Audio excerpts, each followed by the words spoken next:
Imagine standing in a quiet room watching the second hand tick across a clock. Each click, each moment, feels familiar.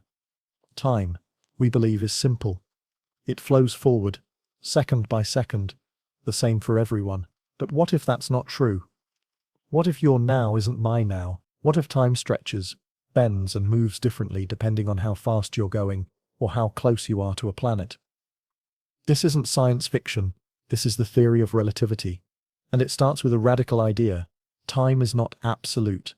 That belief, that time is rigid, universal, and identical for all, ruled science for centuries. It shaped how we built clocks, how we navigated ships, how we imagined the universe itself. But in the early 20th century, one quiet man working a desk job at a patent office began to see cracks in that idea. His name was Albert Einstein. But we're not starting with his childhood, we're starting with the strange world he uncovered. A world where time is not a river flowing at the same speed for everyone, but a stretchable, bendable part of the universe itself. A world where motion and gravity twist the fabric of reality. A world where even the meaning of now becomes slippery. Let's take a walk through that world. You've probably heard the phrase time is relative. But what does that actually mean? In everyday life, time feels steady. Sure, 1 hour at the dentist feels longer than 1 hour watching a movie, but that's just your perception, right? A second is still a second. Well, not exactly. If you took a highly precise atomic clock and placed it in an airplane, flying at high speeds around the Earth, then brought it back down and compared it to a clock that stayed on the ground, you'd see a difference. The moving clock ticks slightly more slowly than the one that stayed still. It's not a glitch. It's not broken. It's because time itself ran more slowly for the clock on the plane. That's not theory. That's an experiment. We've done it. We've measured it. And it's one of the first hints that time isn't a fixed backdrop. It's something that can shift depending on how you move. The faster you go, the slower time ticks for you. This phenomenon is called time dilation. And it's one of the first consequences of special relativity. Now, let's look at where this all begins. The speed of light.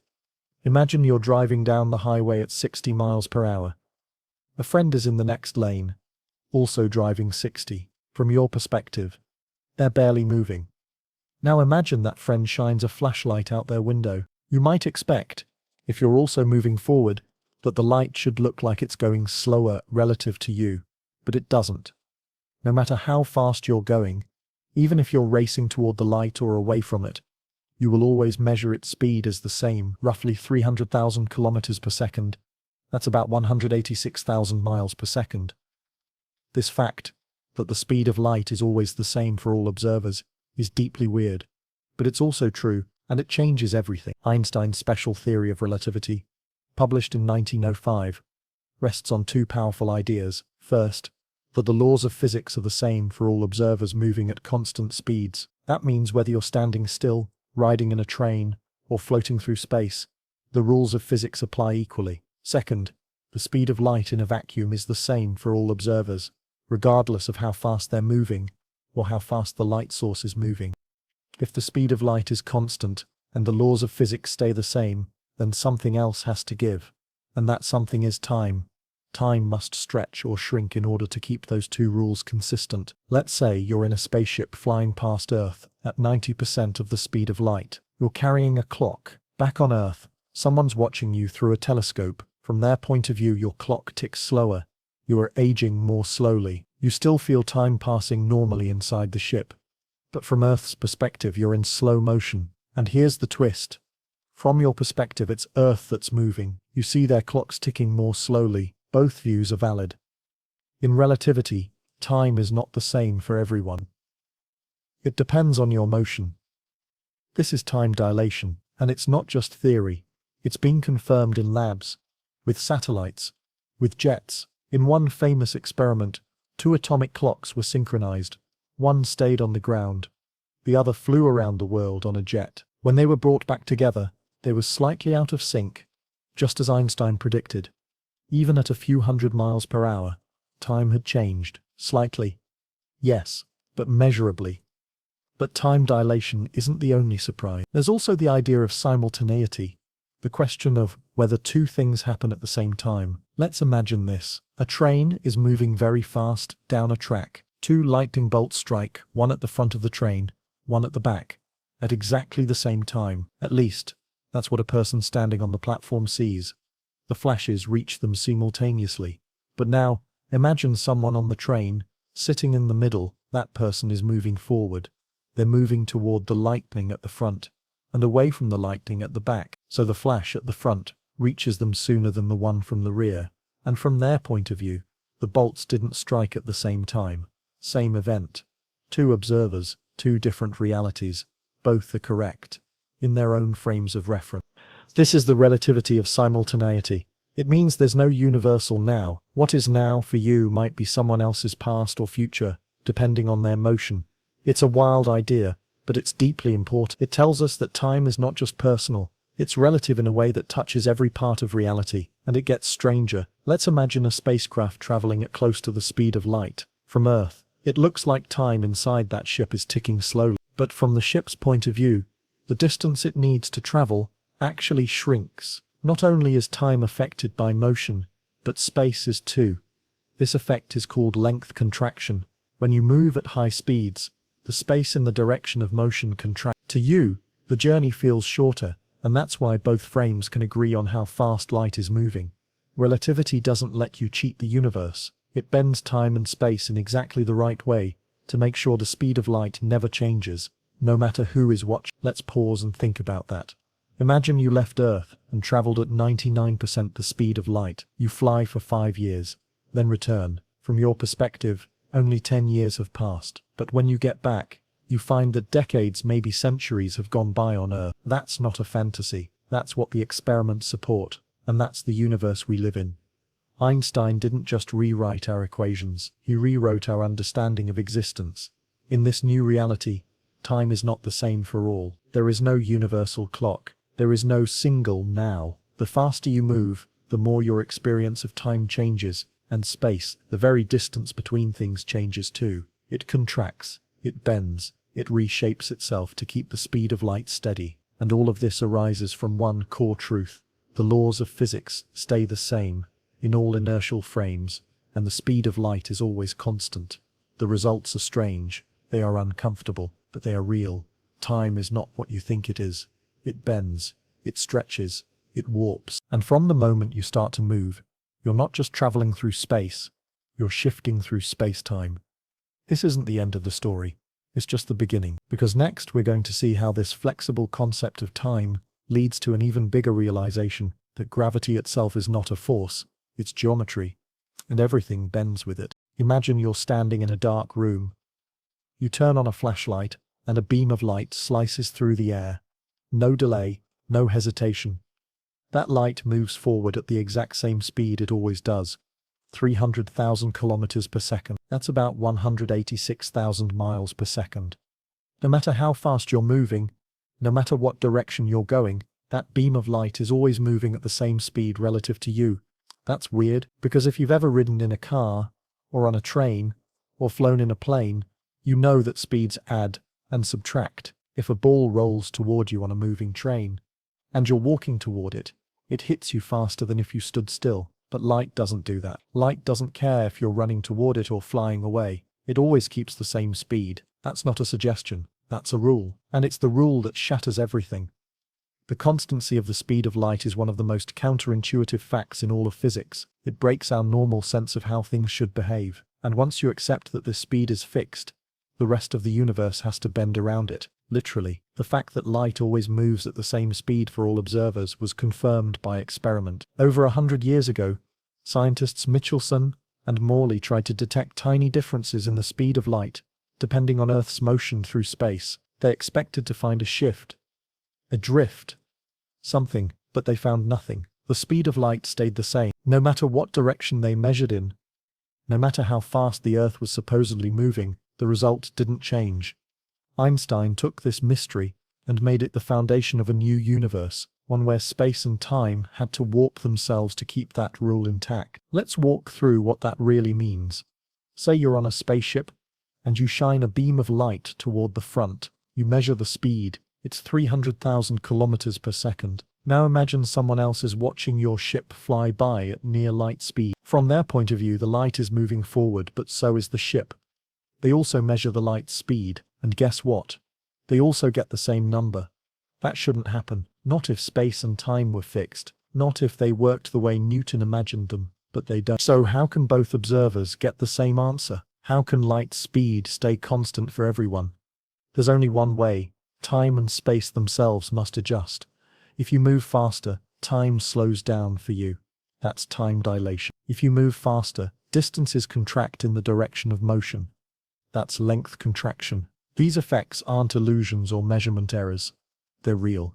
They're built into the fabric of space-time. You might be thinking, this sounds like a clever workaround, but it's not just math. These are effects we can observe. We've measured time dilation in fast-moving particles. We've corrected for it in GPS satellites. We've built entire technologies around these ideas. It's not just that light is fast. It's that it forces the universe to play by strange rules. And it gets even stranger. The faster you go, the more these effects pile up.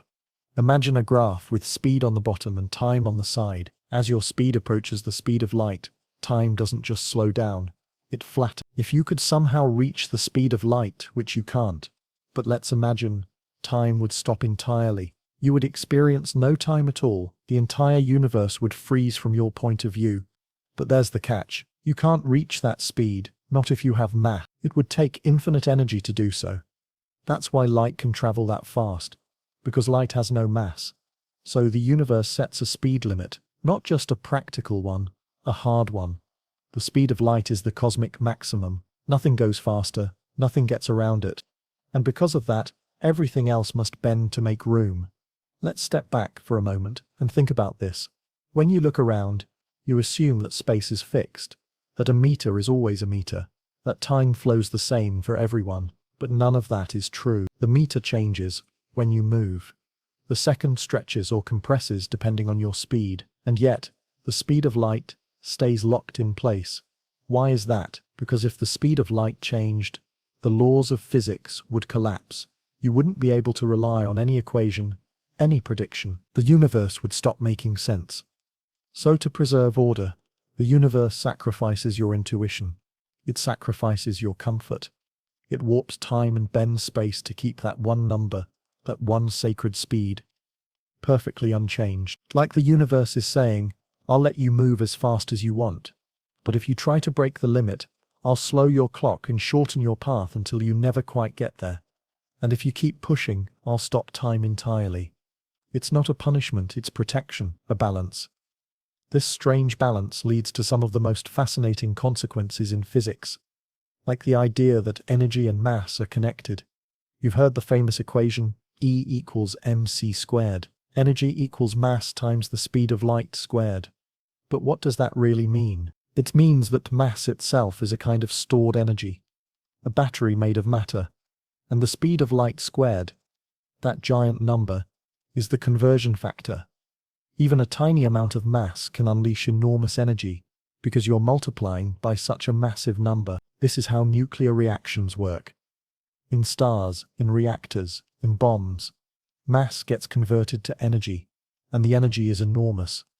This idea too comes from relativity, from the speed of light being constant, from space and time being united. Because once you accept that mass and energy are part of the same thing, once you see how time slows and space shrinks, then you realize energy can shape time and mass can bend space. And that's the next step. Special relativity showed us that motion bends time, that speed changes length, that there is no single clock, no universal now, just frames of reference. But what if gravity, what we've always thought of as a force, is really just another kind of motion? What if falling is just what happens when you move through a bent piece of space-time? We're getting ahead of ourselves, but that's where this leads. First, the speed of light, then the breakdown of absolute time, then the fusion of mass and energy, and now, the question that will unlock the rest.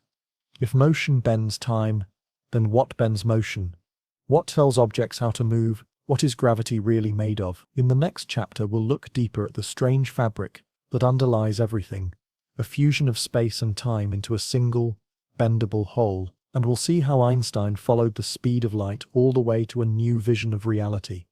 one where gravity is no longer a pull, but and space-time itself becomes the stage where everything happens. You ready to follow the curve? So here we are, right where the trail of light and speed has led us. We've seen how the speed of light never changes, how motion warps time, how space can bend, and now we arrive at the point where those threads all come together. Space and time. Not two things. One, imagine the world as a vast landscape, but not just spread out in three directions like left and right, forward and back, up and down. There's a fourth direction that moves just as surely even though we can't turn around in it. That fourth direction is time. You're moving through it, right now, whether you feel it or not. But what if time and space weren't separate lanes of traffic? What if they were two directions inside one giant fabric, woven so tightly together that any motion in one affects the other?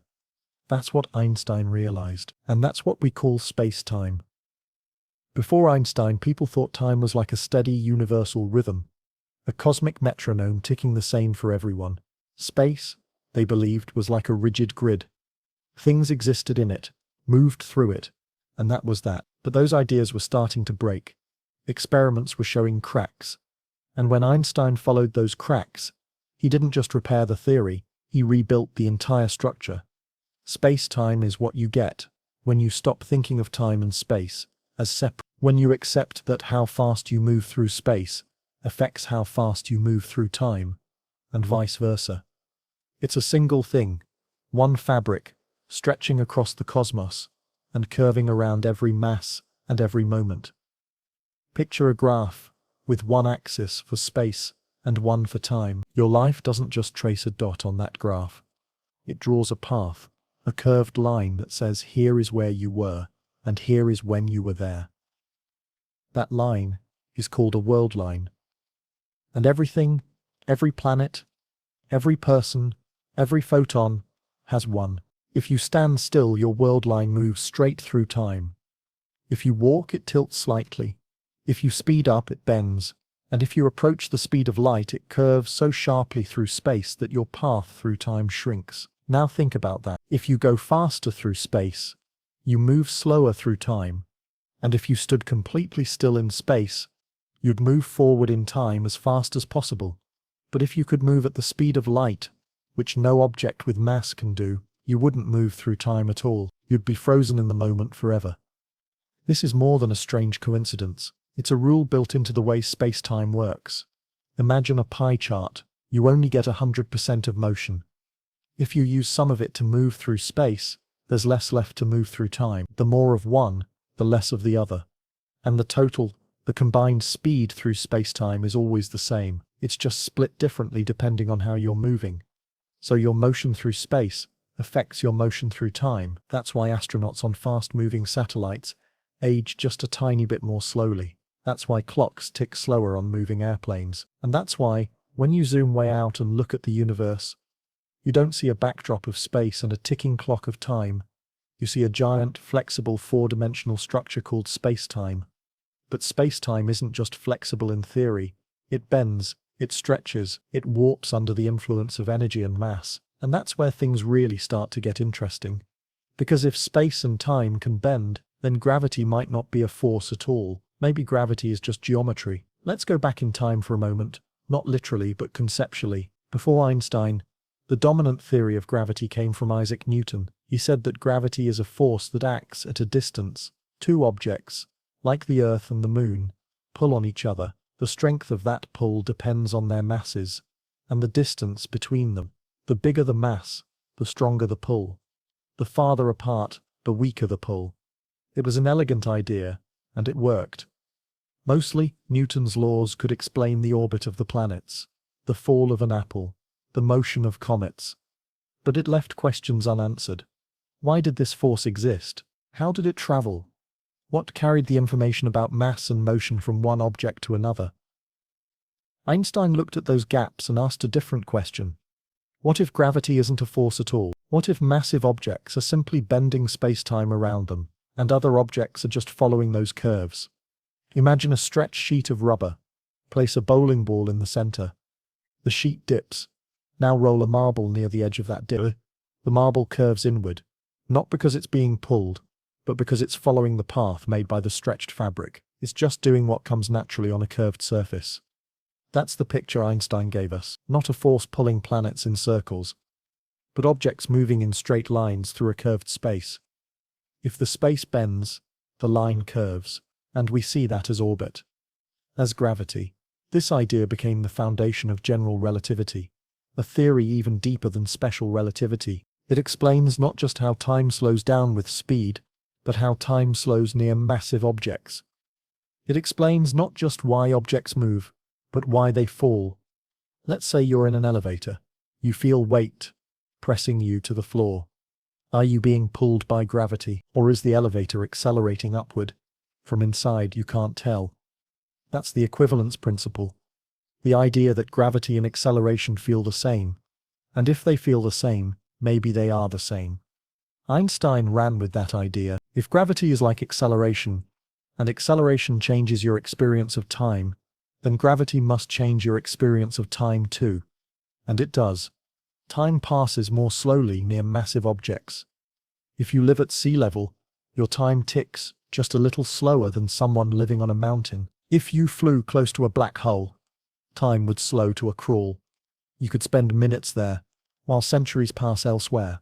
That's not a metaphor. That's physics. We've tested this over and over. We've put atomic clocks on mountaintops and airplanes and satellites. We've measured the difference in time. It's small, but it's there, and it proves that gravity isn't just about falling, it's about how space-time curves. And curved space-time does more than slow clocks. It shapes everything. The Earth moves around the Sun, not because it's being pulled, but because it's following a curved path in warped space-time. The Moon orbits Earth for the same reason. Light, too, bends near stars. Even though it has no mass, it still follows the curve. That's why starlight shifts during an eclipse. That's why we see galaxies distorted behind other galaxies, an effect called gravitational lensing. Gravity is geometry, and that's the idea that flipped the universe inside out. But it also means something else. It means the stage of the universe isn't fixed. It's dynamic. It bends and flows. And as we move through it, we're not just drifting through a neutral background, we're shaping that background with every bit of energy and mass.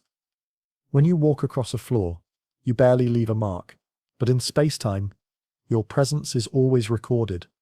You have mass. You curve the fabric, just a little. You move, and you leave a trail, a world line that will always be part of the universe's history. And that's true for everything. Stars, planets, light, galaxies, black holes. Every motion leaves a scar, a ripple, a groove. We are all shapes in space-time, and this shape can ripple. If space-time is flexible, if it can curve and bend, then maybe, just maybe, it can also vibrate. Like waves on water, maybe space-time can ripple outward when something massive moves quickly enough. Maybe when two giant stars collide, they don't just smash together, they ring the universe like a bell. That idea brings us to one of the most exciting modern discoveries in physics: gravitational waves. And in the next chapter, we're going to see what happens when mass shakes the very structure of reality. The bends you've learned about so far, they're only the beginning. Next comes motion, waves, and a universe that doesn't just curve. It echoes. So if space-time can bend, what happens when it shakes? We left off with the idea that massive objects warp the fabric of space-time. Stars bend it, planets dip it, black holes tear into it. But those are static curves. They're like frozen deformations, standing still in the geometry of the universe. Now imagine those objects in motion, two massive stars spiraling around each other, two black holes locked in a cosmic dance. All that mass, all that gravity, moving through curved space. What does that do to space-time itself? It ripples. It's hard to picture, but try anyway. Think of space-time as a kind of invisible trampoline stretched across the universe. If you drop a heavy ball on it, you get a dent. But if you bounce that ball or drag it around quickly, the fabric doesn't just stay still, it vibrates. Waves ripple outward from the disturbance, moving through the fabric like sound through air, or ripples through water. Except these aren't sound waves. They're not pressure or light or magnetism. They're ripples in the structure of reality itself. That's what gravitational waves are. Not something in space-time. They are space-time, moving, shaking, ringing. And for over 100 years we suspected they were real. But they were so faint, so subtle, that no one could catch them. Until we did. Back in 1916, Einstein's equations predicted that if massive objects accelerated, not just moved in straight lines but accelerated, they would send out waves in space-time. And like any good prediction, it sounded crazy. Because these waves are unbelievably weak. Imagine a ruler, 1 million kilometers long. A gravitational wave might stretch or compress that ruler by the width of a single atom. That's the scale we're talking about. Cosmic events creating barely their whispers in the very skeleton of the universe.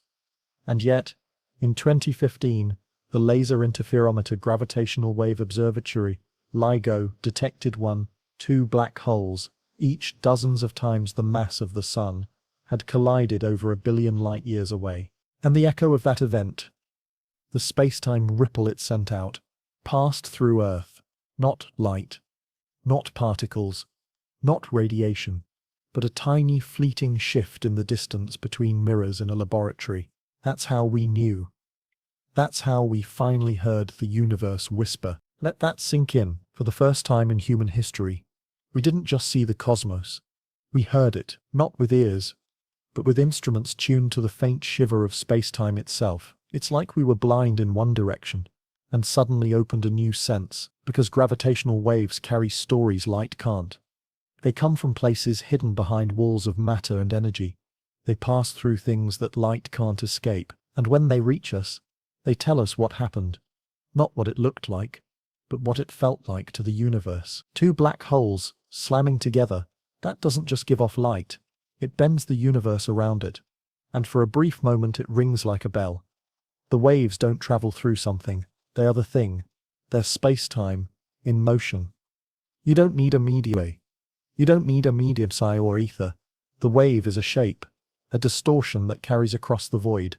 And unlike sound, which fades quickly, gravitational waves travel almost forever, across billions of years, across expanding galaxies, across silence, unchanged, waiting to be felt. So how do we detect them?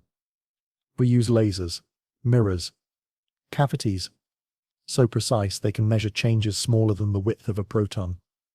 We split a beam of light, bounce it off two mirrors, set kilometers apart, then bring it back together. If space-time ripples, if it stretches in one direction and compresses in another, the beams fall out of sync, and in that tiny difference we hear the wave.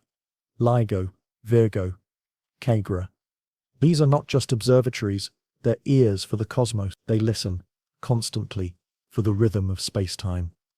And what they hear isn't noise, it's music. A low, deep symphony of things colliding, merging, exploding far beyond what light can show us. We used to think the universe was silent, now we know better. And these waves don't just confirm Einstein's equations, they open a door to a new kind of astronomy, gravitational astronomy, a way to study things we could never see before, black hole mergers, neutron star collisions, the very first ripples from the Big Bang itself, because those earliest moments, the ones that happened before light, could even escape. They might still be echoing, somewhere, faintly, in the background noise of space-time. And with more sensitive detectors, maybe even in space, we might one day hear the birth of time. So let's pause here and take in what we've found so far. We started with the speed of light, saw how time isn't fixed, how motion changes length, how mass bends space and slows clock. We saw that gravity isn't a force but a path, and now, we've learned that even the shape of space-time can carry waves, telling stories that light never could. Everything is part of this fabric, and everything that happens sends ripples through it. It's humbling, but it's also empowering, because it means we're not just floating in space, we're connected to it, shaping it, feeling its movements, and with the right tools, we can trace those movements backward and forward, across time. Now imagine something else. If gravity can ripple outward, carrying the motion of distant stars, then what does that say about time itself? What if time isn't just a passive thing we move through? What if it can respond? What if it can stretch, twist, or even slow to a near stop? Because as we're about to see, that's exactly what happens near black holes. When you take mass to the extreme, space-time doesn't just ripple, it collapses. It curls in on itself, It creates a region so curved, so dense, that not even light can escape. And what happens to time in a place like that? It dies, it stops, it freezes from the outside. That's where we're headed next. From soft waves to infinite walls, from gentle echoes to the darkest traps in the universe. So take one last breath of open space. The next step takes us into the deep, where light can't return, where time falls inward, and where the geometry of space-time reaches its absolute limit. We followed the curves. We felt the ripples. We've watched space-time stretch and sway, but now it's time to go further. We're not just watching from the edge anymore. We're stepping into the most extreme place the universe can make. Not just where gravity is strong, but where it becomes absolute.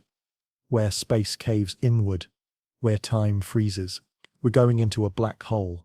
Now let's clear something up right away. A black hole isn't a thing. It's not a chunk of dark matter floating in space, or a planet-sized object made of some exotic substance. A black hole is an absence, a region, a place where the curvature of space-time becomes so extreme that it forms a boundary, a line that separates what can still escape from what never will. That boundary is called the event horizon, and once you cross it, there is no going back. Not because something is pulling you, but because every path, every direction you could take, leads inward, even the direction we think of as out. This isn't science fiction. This is what Einstein's equations say, and they've been right over and over again.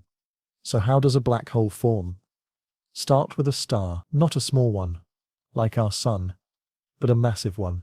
Dozens of times heavier. These stars burn bright and live fast, fusing hydrogen into helium, building up heavier elements in their cores, and then one day, the fusion stops. The balance between gravity pulling inward and heat pushing outward collapses, and gravity wins. The core shrinks. The outer layers explode in a supernova. And what's left behind is a remnant so dense, so massive, that it doesn't just pull on nearby objects, it warps space-time until it folds in on itself. That's the birth of a black hole. Let's try to picture it. Even though we can't see a black hole directly, we can imagine its structure. Outside the event horizon, everything behaves normally. Planets orbit, light moves, time flows, but the closer you get, the more things stretch. Time slows down, gravity gets stronger, light has to work harder to climb away.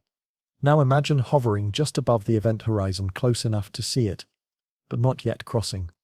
If you look out into space, the universe looks normal. But if someone looks back at you, from far away, they see something strange. Your clock is ticking slower, your movements are sluggish, and as you get closer to the horizon from their point of view, you seem to freeze. You never quite fall in. To you, time feels normal.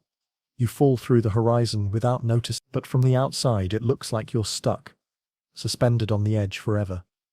That's the nature of the event horizon. It's not a wall, it's not a surface, it's a place where the direction of time flips, where forward in time means deeper into the hole, and there's no turning back. Inside the event horizon, the rules change completely. The curvature of space-time becomes so extreme that space and time trade places. Moving forward in time means falling inward, not metaphorically but literally. The center of the black hole isn't just where you're heading, it's your future. And since you can't avoid your future, you can't avoid the center. That center is called the singularity. It's not a place in space, but a point in time where the math, and maybe the laws of physics break down. Density becomes infinite. Gravity becomes infinite. Space-time tears itself open, and no one knows what really happens there. All our current theories stop working at the singularity. General relativity, which explains the curves and warps of space-time, predicts its own collapse. Quantum mechanics, which governs the behavior of particles, can't describe the gravitational chaos. We're left with question marks, equations that diverge, infinities that don't cancel out. That's why black holes aren't just fascinating, they're a warning sign. They're telling us that something's missing in our understanding, that there's a deeper theory out there, one that unites gravity with the quantum world, the theory of quantum gravity, and until we find it, the singularity remains a blind spot at the heart of our universe. But let's come back out for a second, because even if we can't see inside a black hole, We can still learn about it from the outside, and it turns out black holes aren't silent. They affect everything around them, and not just through gravity. One of the most incredible discoveries in modern physics is that black holes can give off energy. That's right, something that's supposed to trap everything, even light, can still lose mass over time. This idea came from Stephen Hawking. In the 1970s, he combined quantum mechanics with general relativity and found something strange.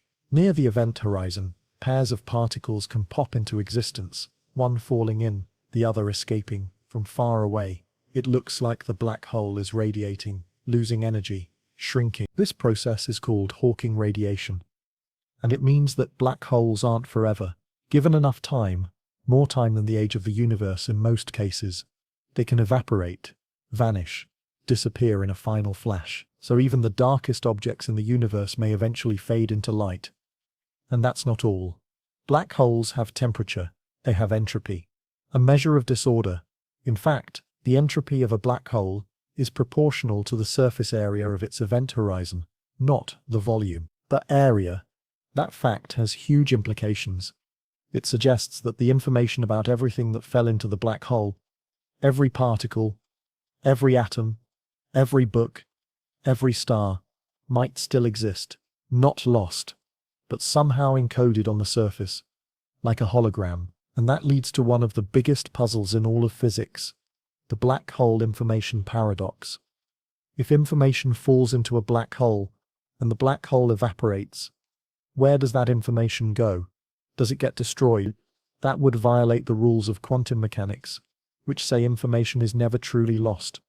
But if it doesn't get destroyed, then how does it get out? How does it escape a place where nothing can escape? Nobody knows for sure. Some think the information leaks out in the Hawking radiation scrambled but preserved. Others believe it's stored on the event horizon. Others still think we need a whole new framework to understand it. But whatever the answer is, it's buried deep inside the structure of space-time, and black holes are holding the secret.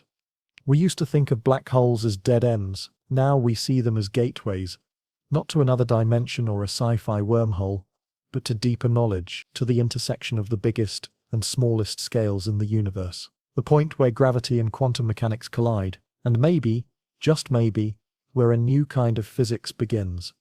But black holes aren't just theoretical puzzles. We've seen them. We've watched stars orbit invisible centers. We've measured gravitational waves from merging holes. And in 2019 we captured the first image, not of a black hole itself, but of its shadow, a glowing ring of gas and light swirling around the void, a dark circle in the center where no light escapes.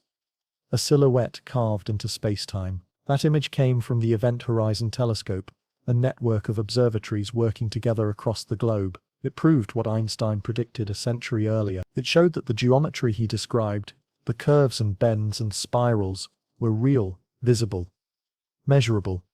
It wasn't just math anymore. It was a photograph of the impossible, a portrait of emptiness. And it made us ask, again, what happens beyond that darkness? What would we see if we could stand just past the edge? You wouldn't see black. You'd see light, stretched into nothing. You'd feel time slow to a crawl. You'd feel space narrow around you. You wouldn't fall. You'd glide inward, effortlessly, like sinking into a dream you can't wake from. And then, silence. Not because there's no sound, but because nothing comes back out. So now we know, gravity isn't a pull, it's a path. Space-time isn't a stage, it's a player. Black holes aren't monsters. They're testaments to the rules of the universe pushed to the limit. We've gone to the edge. Now it's time to come back. Not out of fear, but because there's more to understand. There's something strange about the way black holes store information. Something odd about how entropy relates to area, not volume. And that clue, that bizarre hint, leads to a mind-bending idea. What if our entire universe works the same way? What if all the information inside a region of space is actually encoded on its boundary?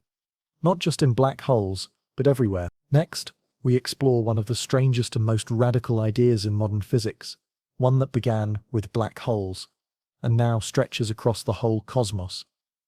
Because maybe what we see as a three-dimensional world is actually written on a two-dimensional surface. You've just stood at the edge of a black hole.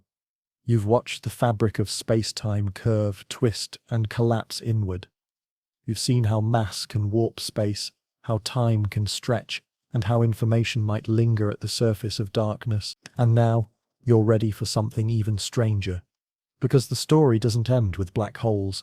It begins with them. What if the secrets hidden at their edges, the way they store entropy, the way they evaporate, the way they might hold on to everything that falls in, are not just peculiarities of extreme gravity, but clues to something bigger? What if the universe is trying to tell us something, that everything we see, everything we know, might not be as three-dimensional as it seems? This brings us to one of the most radical and mind-bending ideas in theoretical physics, the holographic principle. Let's start small. You've seen a hologram before, maybe on a credit card, a shiny sticker. It's a flat surface, two-dimensional, but when you tilt it, it reveals a three-dimensional image. All the depth is somehow packed into the flatness. Now take that metaphor and stretch it across the cosmos. What if everything we perceive, the three dimensions of space and the passage of time, is like that holographic image? What if the reality we walk through, breathe in, and live inside is projected from something simpler, lower dimensional, lying at the edge? That's the core of the holographic principle, that the information content of a volume of space, not just a black hole, but any region, can be entirely described by what's on its boundary. In other words, the universe might be a projection, not an illusion, not fake, but a deeper kind of reality encoded on a distant surface. This isn't just a poetic thought experiment, it's based on real math. And it started with black holes. Back in the 1970s, physicists Jacob Bekenstein and Stephen Hawking were exploring the nature of black hole entropy, that strange measure of disorder. Normally, entropy scales with volume. The more stuff you cram into a box, the more ways it can be arranged. But black holes were different. They found that a black hole's entropy was proportional not to its volume, but to the area of its event horizon, the surface, the outer edge. That was weird and revolutionary. It hinted that maybe all the information about what's inside the black hole, everything it had ever absorbed, wasn't stored inside at all. Maybe it was smeared across the horizon, encoded on the surface like a cosmic barcode. And then someone asked the next question. If it's true for black holes, why not for everything else? Fast forward to the 1990s, a physicist named Gerard Hooft took this idea seriously. So did Leonard Susskind. Together they sharpened it into a principle, the holographic principle, and it soon found a home in string theory. String theory, you might remember, is a framework where the smallest bits of the universe aren't particles, but tiny vibrating strings. It requires extra dimensions, elegant symmetries, and a lot of math. And in the late 90s, something remarkable happened. A physicist named Juan Maldacena found a mathematical link between a type of string theory defined in a five-dimensional space with gravity and a quantum field theory defined on its four-dimensional boundary without gravity. This was the ADA-CFT correspondence, ADA-CF Day Sitter space, a kind of warped, infinite space-time, CFT for conformal field theory, a type of quantum system. In simpler terms, Maldacena found that everything happening in a world with gravity could be perfectly described by a theory with no gravity on its surface. The bulk matched the boundary, the reality matched the hologram. This was the first concrete proof that the holographic principle could work, not just metaphorically, but mathematically. Now, we don't live in anti-de Sitter space. Our universe is different. It's expanding. It has dark energy. But the principle, because if it could work there, maybe it could work here too. The holographic principle became more than just a black hole curiosity. It became a tool, a way to translate between gravity and quantum mechanics, a potential bridge between general relativity and the strange, twitchy world of quantum fields. And suddenly, the two great pillars of physics, one describing the cosmos, the other describing atoms, weren't at odds anymore. They were reflections, one in the volume, one on the boundary. So what does this mean for you and me? It means the chair you're sitting in, the room you're in, the stars in the sky, they might all be encoded somewhere else, not erased, not imagined, but recorded at the edges. The universe, as we experience it, could be an emergent picture, a 3D shape built from 2D data. And here's the kicker. There's nothing wrong with the world you see. It behaves exactly the way physics says it should. But what you think is real might just be one representation of something deeper. Like how a computer screen shows you images, but under the hood, it's just numbers. This idea messes with your head. It's okay. It's supposed to. It asks you to reconsider what it means to exist, but it's not fantasy. It's one of the most grounded, well-supported frameworks we have for understanding the quantum structure of space and time. Because when physicists study black holes, quantum fields and gravity, again and again they see signs that the boundary holds the truth, that what's happening inside can be written on the outside, and that our universe, strange as it seems, might be far more interconnected than we ever imagined. And it's not just theoretical. The holographic principle is already helping scientists study complex quantum systems. It's shedding light on condensed matter physics, high-temperature superconductors, and even fluid dynamics. When gravity and quantum mechanics speak different languages, holography acts as the translator. It lets us study hard problems in one universe by solving easier ones on its edge. We still don't know if our universe as a whole is truly holographic, but every step we take in that direction shows us something new. It shows us that space isn't fundamental, that geometry might be emergent, that time itself could be the result of entangled information, and that everything we call reality might just be one layer of a deeper, richer structure. So where do we go from here? We started with clocks and motion, with beams of light and fast-moving ships. We followed time as it bent, gravity as it curved, space as it rippled. Then we stepped into the black hole. And now, we've come out the other side. Not to find the end, but a reflection, a boundary, a projection, a deeper kind of order. We're no longer just looking at the universe. We're asking what makes it, what builds it, what encodes it, and how information, not just matter or energy, might be the real foundation of everything. But if space and time aren't fixed, if they can emerge, disappear, and transform, then we have one more thing to understand. How do we know what's real? What is time made of? And is it possible that time too is an illusion? So, we've peeled back layers of reality. We've walked through warped space, fallen through black holes, and stepped into a universe that might be projected from its own edges. We've accepted that space might not be fundamental, that geometry itself could be born out of deeper structures, of energy, of information. And now, we ask the next question, maybe the most unsettling one yet. What about time? Because if space can be an emergent illusion, shaped by something more basic, could time be the same? Could our experience of the past flowing into the future, the beat-by-beat unfolding of events, be something the universe creates, not something it fundamentally has? What is time made of? And is it even real? That's not a question people used to ask. For most of history, time was time. It moved forward. It was universal. It was the ticking clock of the cosmos. But Einstein broke that illusion. In special relativity, he showed that time is not fixed. It depends on how fast you're moving. In general relativity, he showed it also depends on where you are. Time is slower near heavy objects, faster in empty space. It bends. It flows. It's affected by gravity, motion, and position. That was already strange, but what makes it truly profound is this. If time behaves differently for different observers, then the order of events isn't universal either. Two events that seem simultaneous to you might happen in a different order to someone else. There is no absolute now, no single moment that stretches across the universe.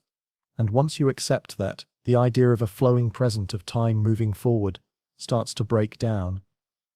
In physics, many of the fundamental laws don't care about time's direction. If you filmed an interaction between particles and played it backward, the math would still work. Electrons wouldn't notice. Fields wouldn't care. The laws are time-symmetric. They don't distinguish between past and future. That raises a chilling thought. Maybe time isn't really flowing at all. Maybe what we experience as change, as motion, as becoming, is just how our brains interpret a complex structure, like flipping through the pages of a book, one after the other, thinking the story is unfolding, when in truth, the book was already written. One way to picture this is the block universe model. In this view, the universe isn't a dynamic movie reel, constantly updating. It's a four-dimensional structure, a block, where all moments past and future exist equally. Your birth, your first memory, your last breath, they're all there, like cities on a map.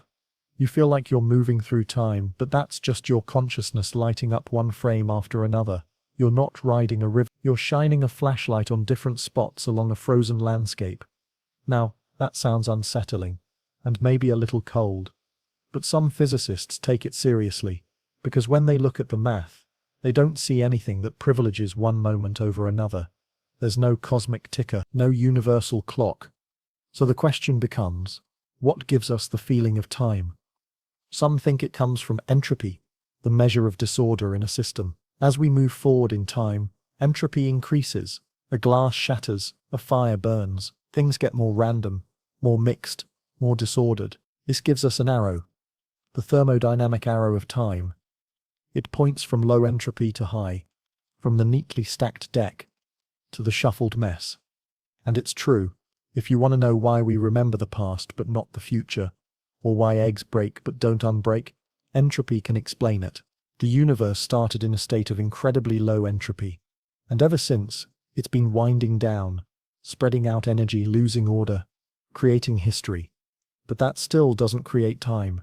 It just gives it direction. So what is time really? One of the most fascinating ideas is that time might be an emergent property, not something fundamental, but something that arises out of entanglement. In quantum physics, entanglement is what connects particles even when they're far apart. When particles are entangled, their states are linked. What happens to one affects the other instantly. Some physicists believe that space itself might emerge from entanglement, that the connectivity of space, the fact that things have distances between them, is actually built out of quantum links. And if that's true, then maybe time is built the same way. Maybe what we call time is just the result of increasing entanglement. As more particles become correlated, as more information becomes shared, the system evolves, and that evolution looks like time. In that view, time is not a river. It's a network growing more complex. You don't move through time. Time is how your world keeps track of changing relationships between states. There are other theories too. Some scientists believe time might emerge from deeper, timeless equations. That change itself is an illusion, and everything that ever was or will be already exists. Others think the flow of time is tied to consciousness, that without observers, without memory, without the act of noticing change, time has no meaning. That your awareness is what creates the sensation of motion. And still others are looking for a time quantum, a smallest possible unit of time, like the Planck time. If time is quantized, maybe it ticks forward in discrete steps, like frames in a film. Maybe continuity is an illusion, a blur, like motion on a screen. But none of this is proven. Not yet. We are still at the edge of knowledge, staring at the place where physics breaks, where reality becomes abstract. And yet, the questions remain. Why do we remember the past but not the future? Why does time have a direction? Is the future real, or just potential? Is now an illusion? There's one more thing to consider. In relativity, time is a dimension, just like space. But it's a weird one. In space you can move back and forth, up and down, but in time, you can only move one way. Unless you can find a way to loop it. General relativity allows for some wild possibilities. If space-time can bend, maybe it can bend so far it wraps around. Some solutions to Einstein's equations, like rotating black holes or wormholes, suggest that closed time-like curves are possible, that you could trace a path through space-time that brings you back to your starting point in time. In other words, time travel. Now, most of these solutions require exotic conditions, infinite energy, negative mass, things we don't know how to build, and even if they worked, they might violate causality, create paradoxes, break logic. Still, the math doesn't forbid it, not completely. And that means time is not what it seems. It's flexible, contextual, dependent on gravity, motion, entropy, entanglement, and maybe even attention. It might not be a flow, it might not be a line, it might be a shape traced by your experience, by your memory, by your place in a bigger structure you don't yet see. So what does that mean for you here now?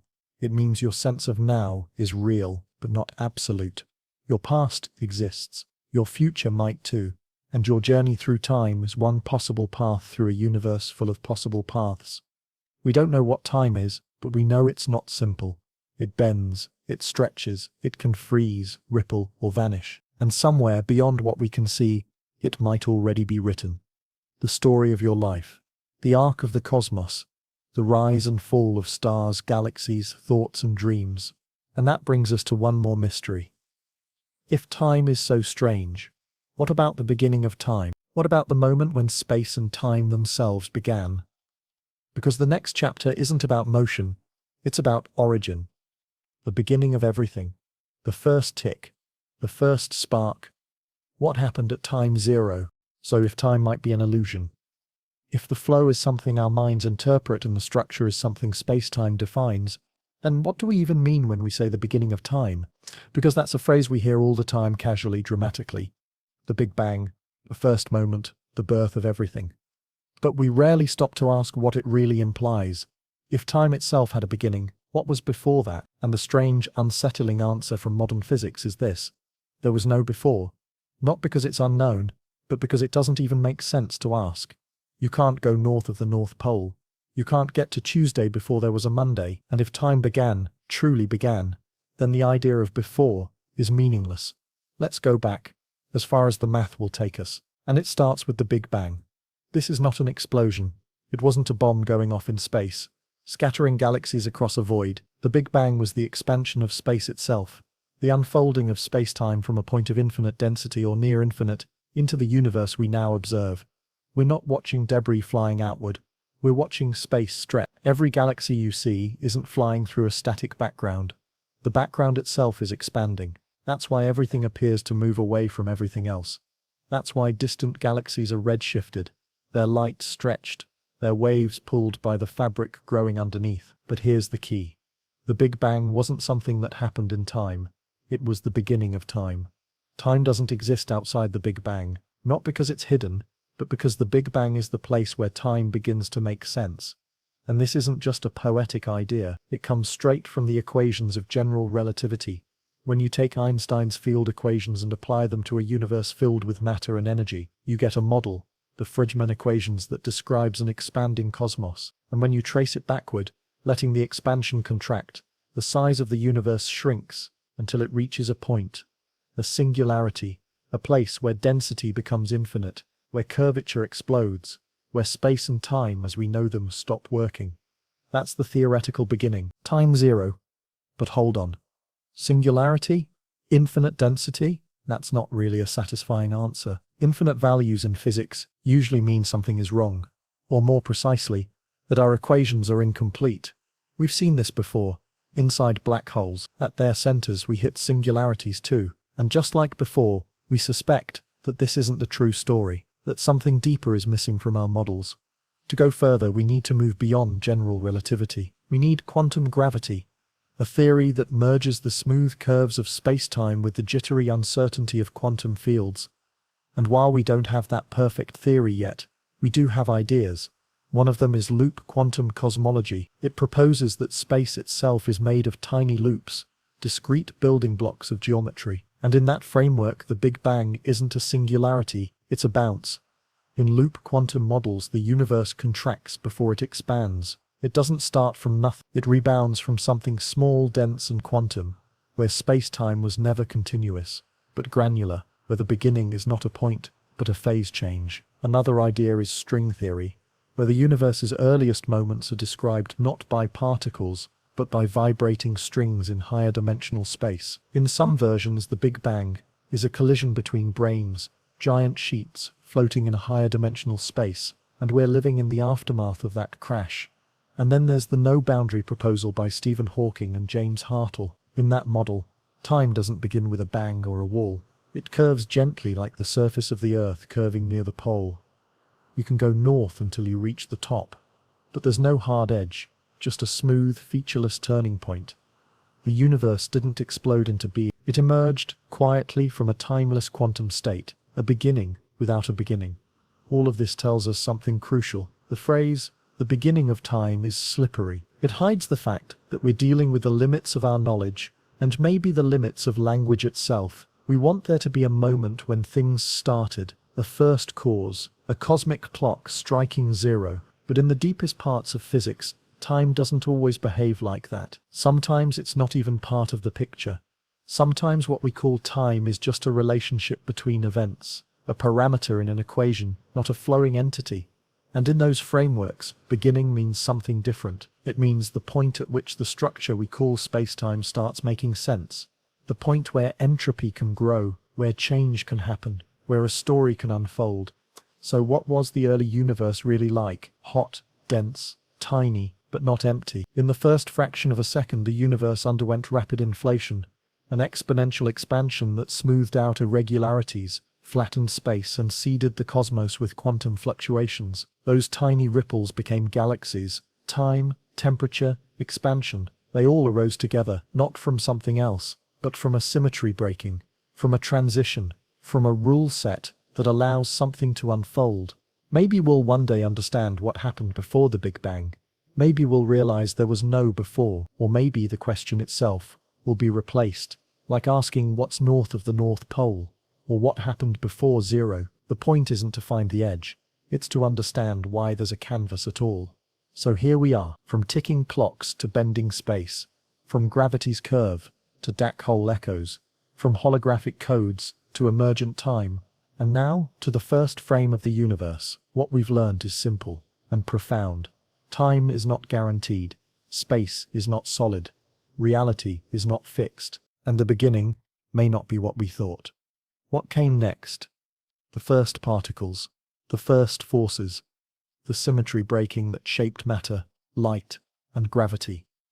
That's where the next step takes us, into the deep structure of the early universe, into how something as simple as symmetry could give rise to everything. Because when you understand how the laws of physics first woke up, you begin to see why they look the way they do, and why the universe we live in isn't just a place that exists, it's a place that became. So the universe didn't begin with a bang, not the kind you might picture. It began with expansion, with symmetry breaking, with time and space unfurling from a dense and mysterious starting state.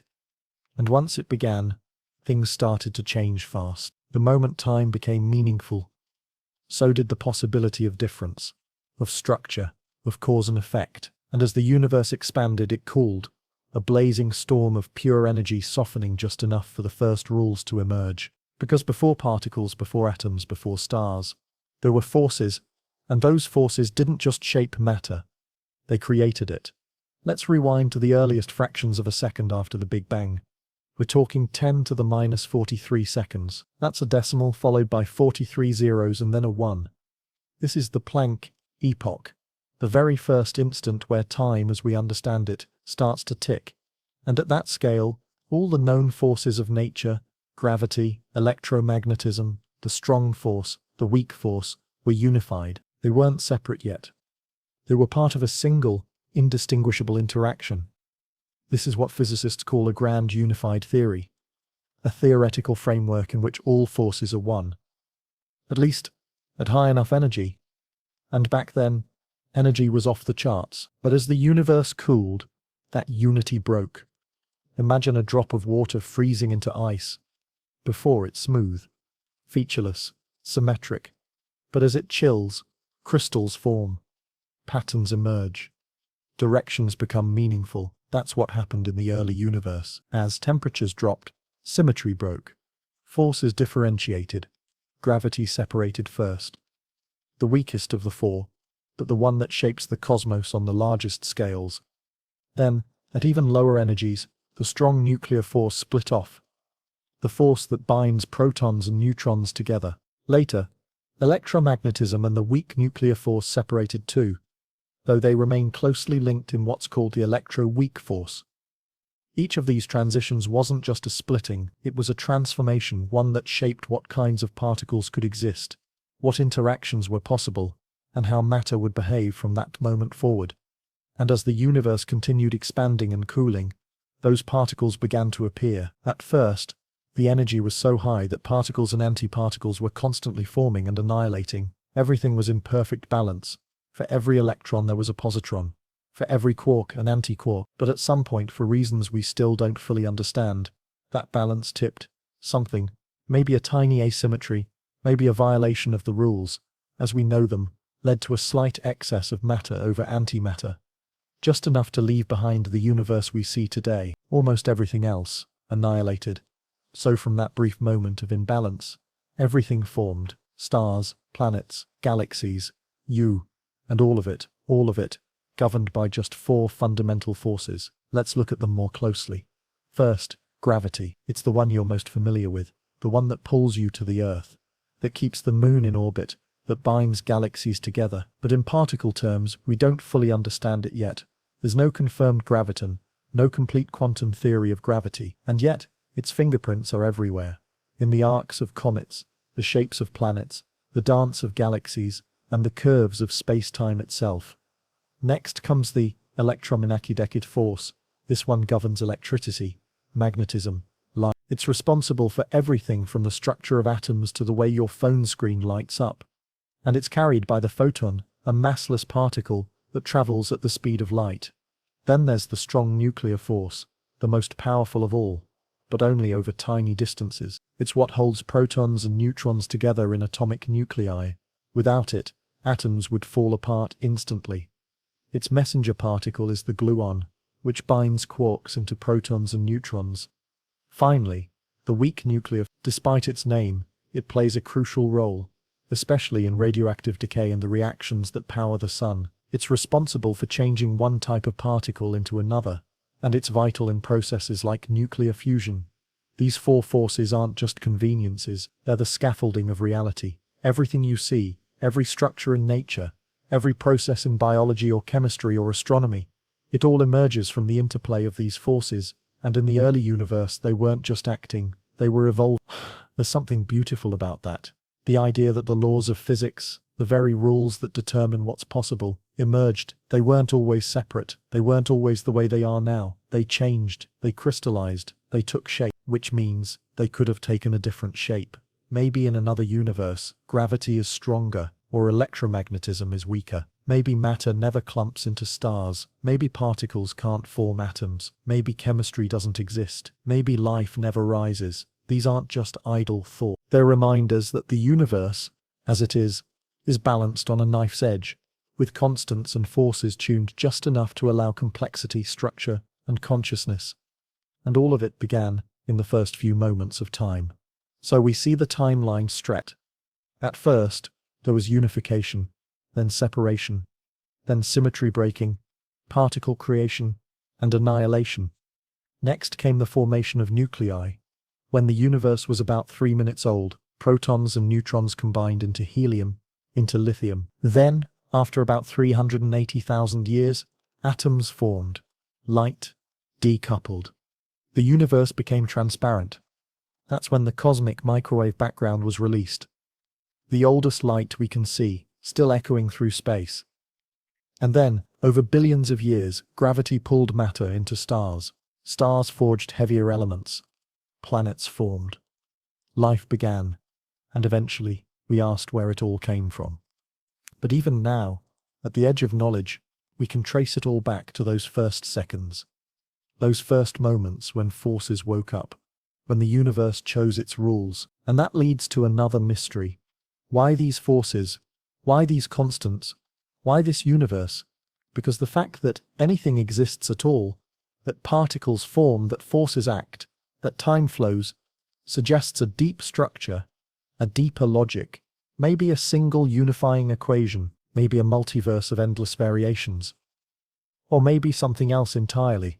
But whatever the answer, it begins here. With the moment the universe started making choices. The moment the fundamental forces became distinct. The moment the foundation was poured because everything built on top of it. Galaxies, stars, minds, all trace back to that first framework. And we're only just beginning to understand how deep it goes. The universe had its rules. The fundamental forces had awakened. Gravity, electromagnetism, the strong and the weak. They were no longer one, no longer hiding in symmetry. They had split, defined themselves. And now, they were ready to sculpt the first ingredients of everything. But in that early light, there wasn't form yet. No stars, no atoms, just raw energy, seething, fluctuating, chaotic. And from that energy, matter began to emerge.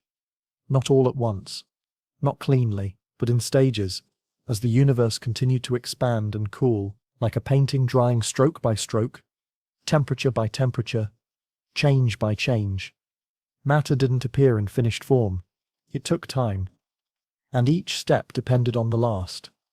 At the beginning, energy was everything. The universe was so hot, so dense, that particles couldn't survive, not in any stable way. Quarks and gluons, electrons and photons, neutrinos, they flashed in and out of existence, colliding and annihilating as fast as they formed. This was the quark-gluon plasma, a thick soup of fundamental particles, free-floating in a sea of radiation.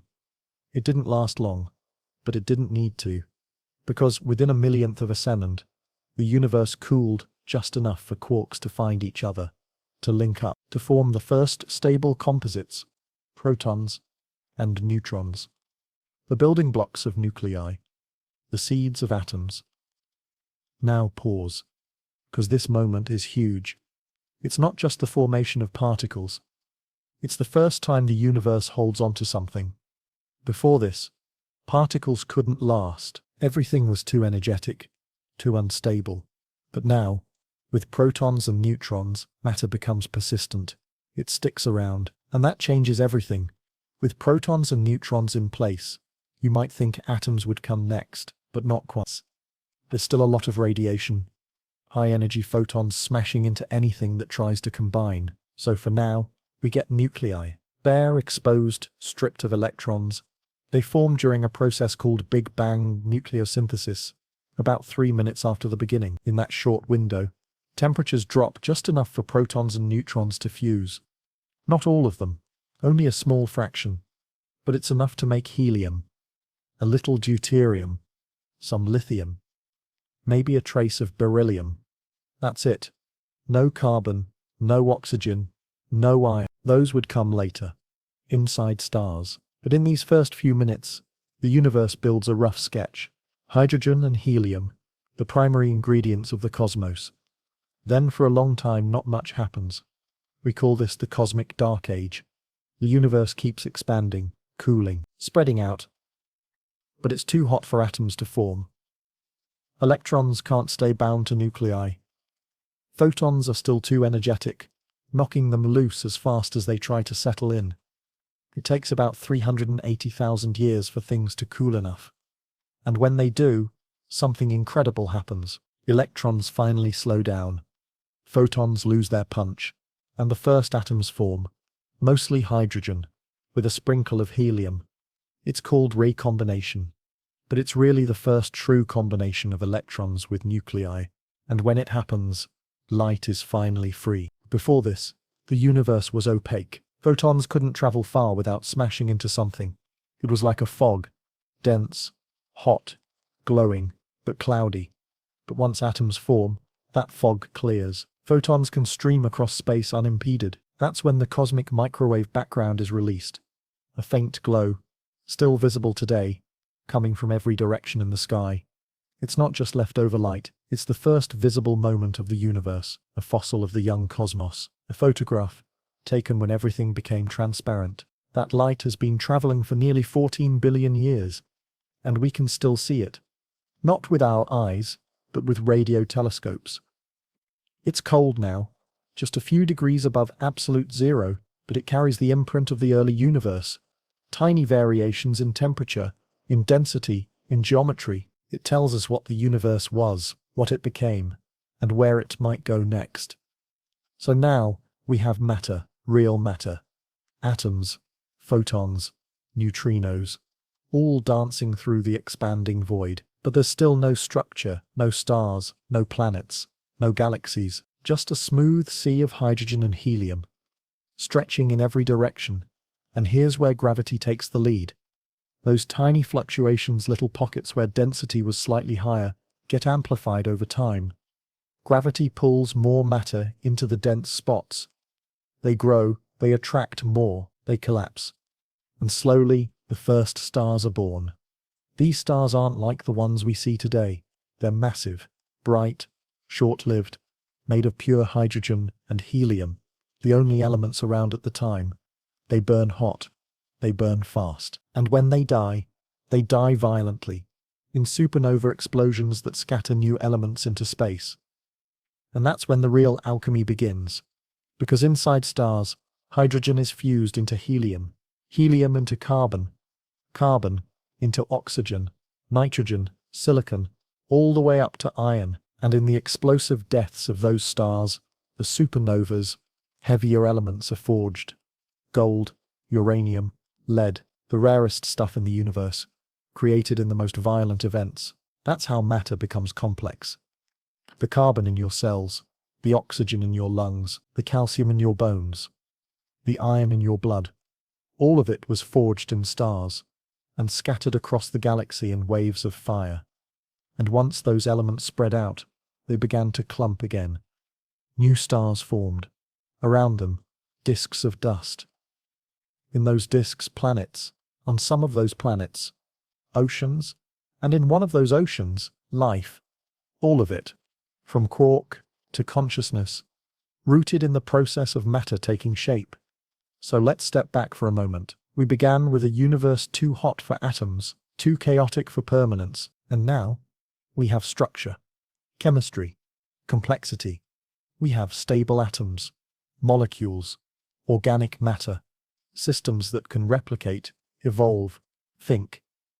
All of it comes down to just a few transitions, energy cooling into particles, particles forming protons and neutrons, nuclei fusing into helium, atoms capturing electrons, gravity shaping stars, stars creating elements, elements becoming planets, and somewhere, somehow, structure becoming self-aware.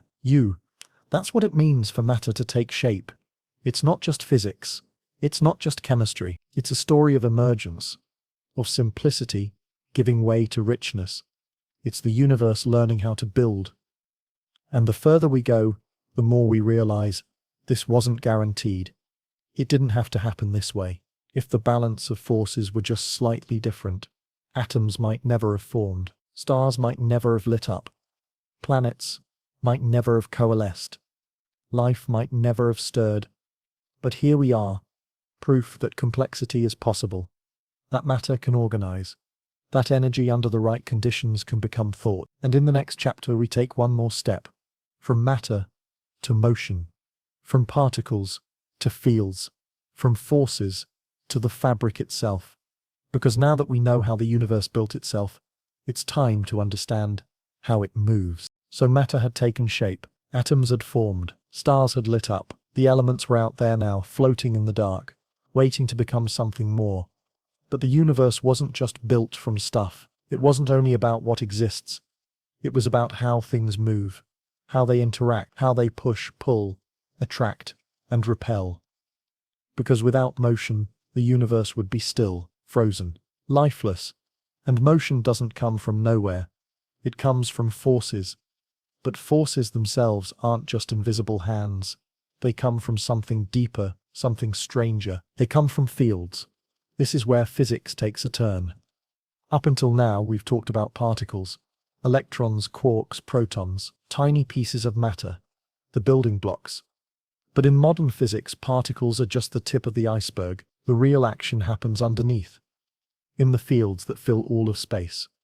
Imagine the universe not as an empty void, but as a sea of invisible energy.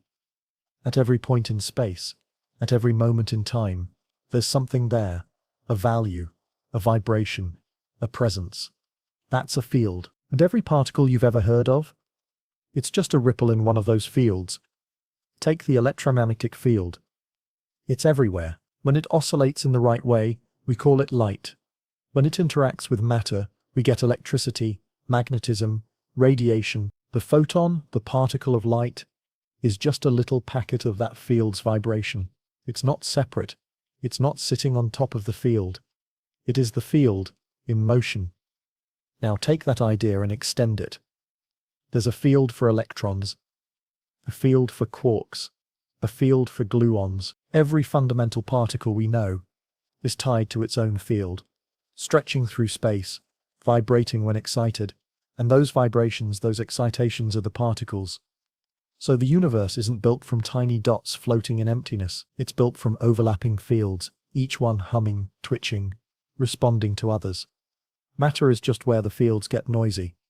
And forces, they're the way those fields talk to each other. Let's go back to the electromagnetic field. When a charged particle like an electron enters that field, it feels a force. That's how electromagnetism works, through interaction with the field.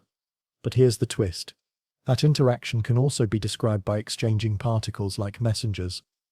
In quantum field theory, forces come from particles too. For electromagnetism, the messenger is the photon. For the strong nuclear force, it's the gluon. For the weak force, it's the W and Z by Z. Even gravity, though we haven't nailed it down yet, is thought to have its own particle, the graviton. These messengers aren't like tennis balls thrown between players. They're quantum blips, exchanged virtually, instantaneously, at light speed. They mediate the push and pull between particles. They make the fields dynamic, responsive, alive. This is the dance of the universe. Particles move because fields push them. Fields ripple because particles move through them. And the entire cosmos is a feedback loop of interaction. You might picture atoms as little solar systems, electrons orbiting a nucleus. But that's not really accurate. In quantum field terms, an electron doesn't orbit like a planet. It exists as a standing wave, a probability cloud shaped by the electromagnetic field around the nucleus. It doesn't spin in circles, it occupies a pattern. This way of thinking changes everything. It tells us that empty space isn't empty. It's full of potential, a stage of interacting fields, each one capable of giving rise to matter, force, energy. And it explains why particles can pop in and out of existence, why the vacuum itself has energy, why the very idea of nothing might be impossible. Even in perfect vacuum, fields still exist. They still fluctuate. They still hold energy. This is what gives us phenomena like vacuum polarization, the Casimir effect, and quantum tunneling. It's also why space can expand, why the universe can accelerate, why dark energy, that strange force driving galaxies apart, might not be energy in space, but because when you understand fields, you understand that space is never passive. It's always doing something. So now we know that fields aren't just accessories, they're the foundation of quantum field theory. The framework that describes them is one of the most successful theories in all of science. It gave us the standard model of particle physics, which has predicted countless experiments with incredible precision. It's not perfect. It doesn't include gravity. It can't explain dark matter or dark energy. But within its domain, the world of particles and forces, it works astonishingly well. But even this model has layers. Let's talk about the Higgs field. You've probably heard of the Higgs boson, the so-called God particle. But what matters more than the particle is the field it comes from. The Higgs field is responsible for giving mass to other particles. Not all mass, but a key part of it. Without the Higgs, electrons wouldn't have mass. Quarks wouldn't bind into protons. Atoms wouldn't exist. And the Higgs field is strange. Unlike other fields, it doesn't go to zero in empty space. It has a constant value, even in the vacuum. Particles moving through it interact with it, like swimming through molasses, and that interaction gives them mass. In 2012, we finally detected the Higgs boson at the Large Hadron Collider, a bump in the data, lasting only a moment, but confirming decades of theory. It was one of the last missing pieces in the standard model puzzle, but even now, questions remain. Why do the fields have the strength they do? Why do particles have their particular masses? Why are the constants what they are?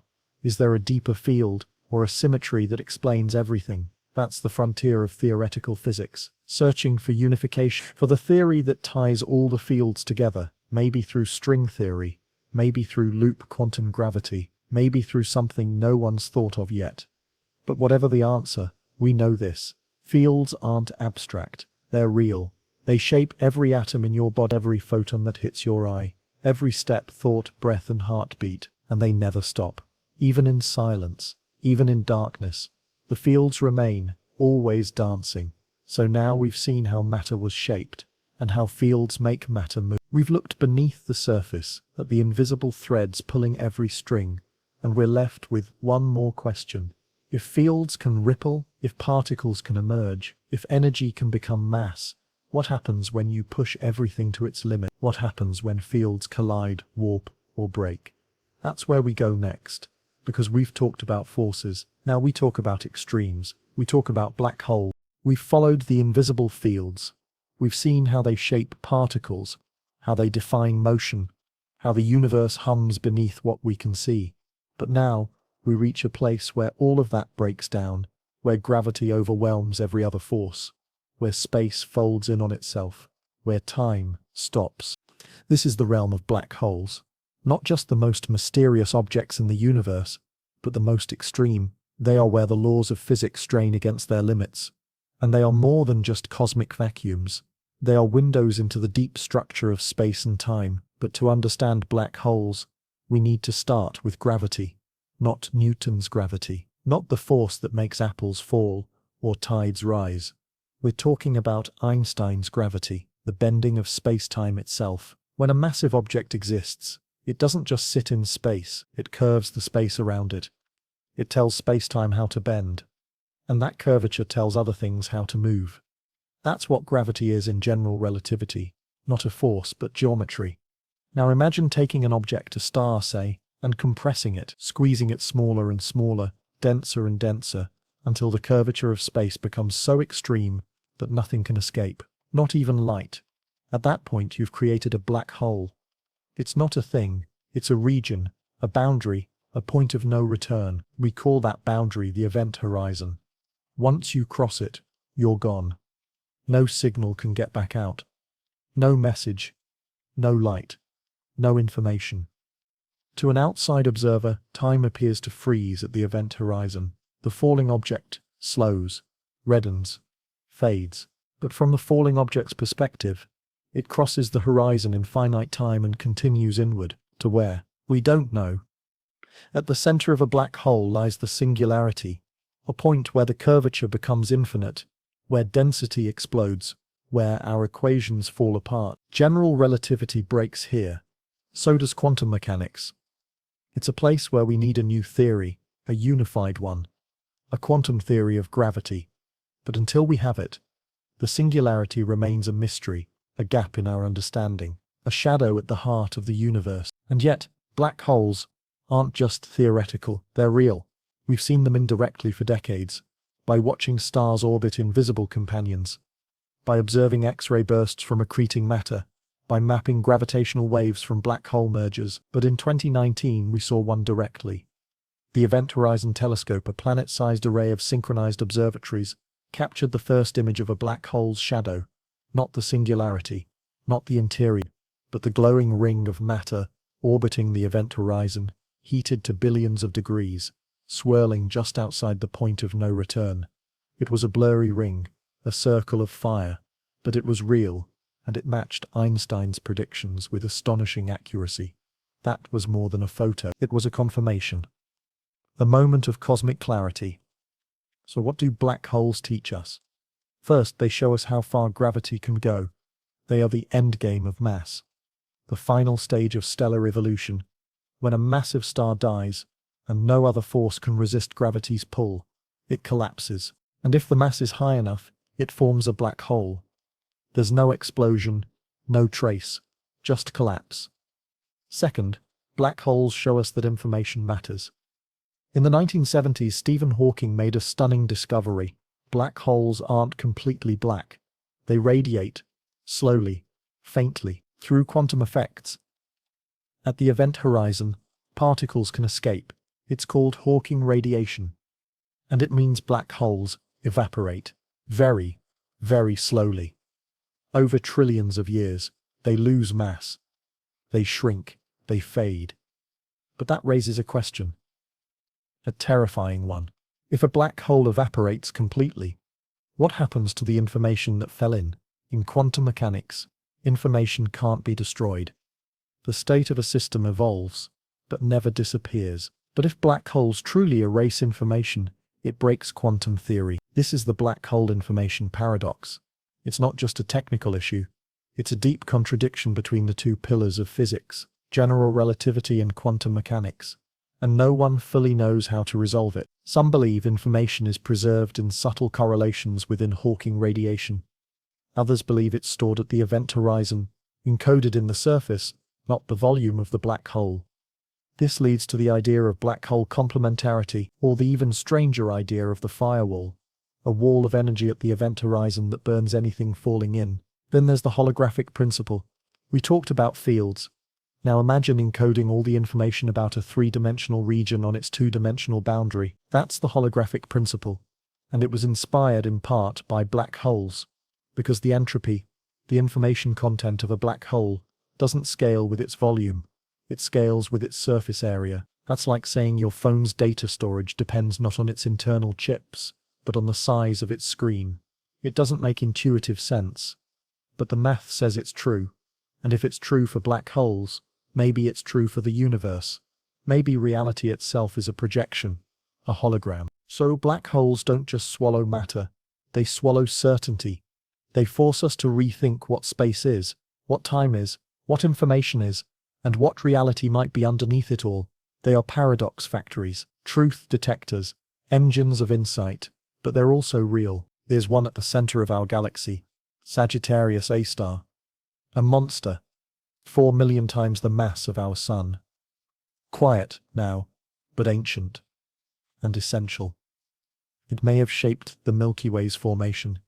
It may be why we're here. And all across the cosmos, there are others, in galaxies, in mergers, in collisions, feeding, growing, roaring. They're not rare, they're everywhere. And they remind us that the universe, for all its elegance, has an edge. So let's take stock. We've seen how matter formed, how fields ripple, how forces act, how black holes collapse space-time into silence. And yet, nothing in nature is ever truly silent. Even a black hole, the quietest object imaginable, radiates. Even the vacuum, the emptiest space, fluctuates. And that leads us to another strange idea. If the vacuum is never truly empty, could it hold the energy of the universe itself?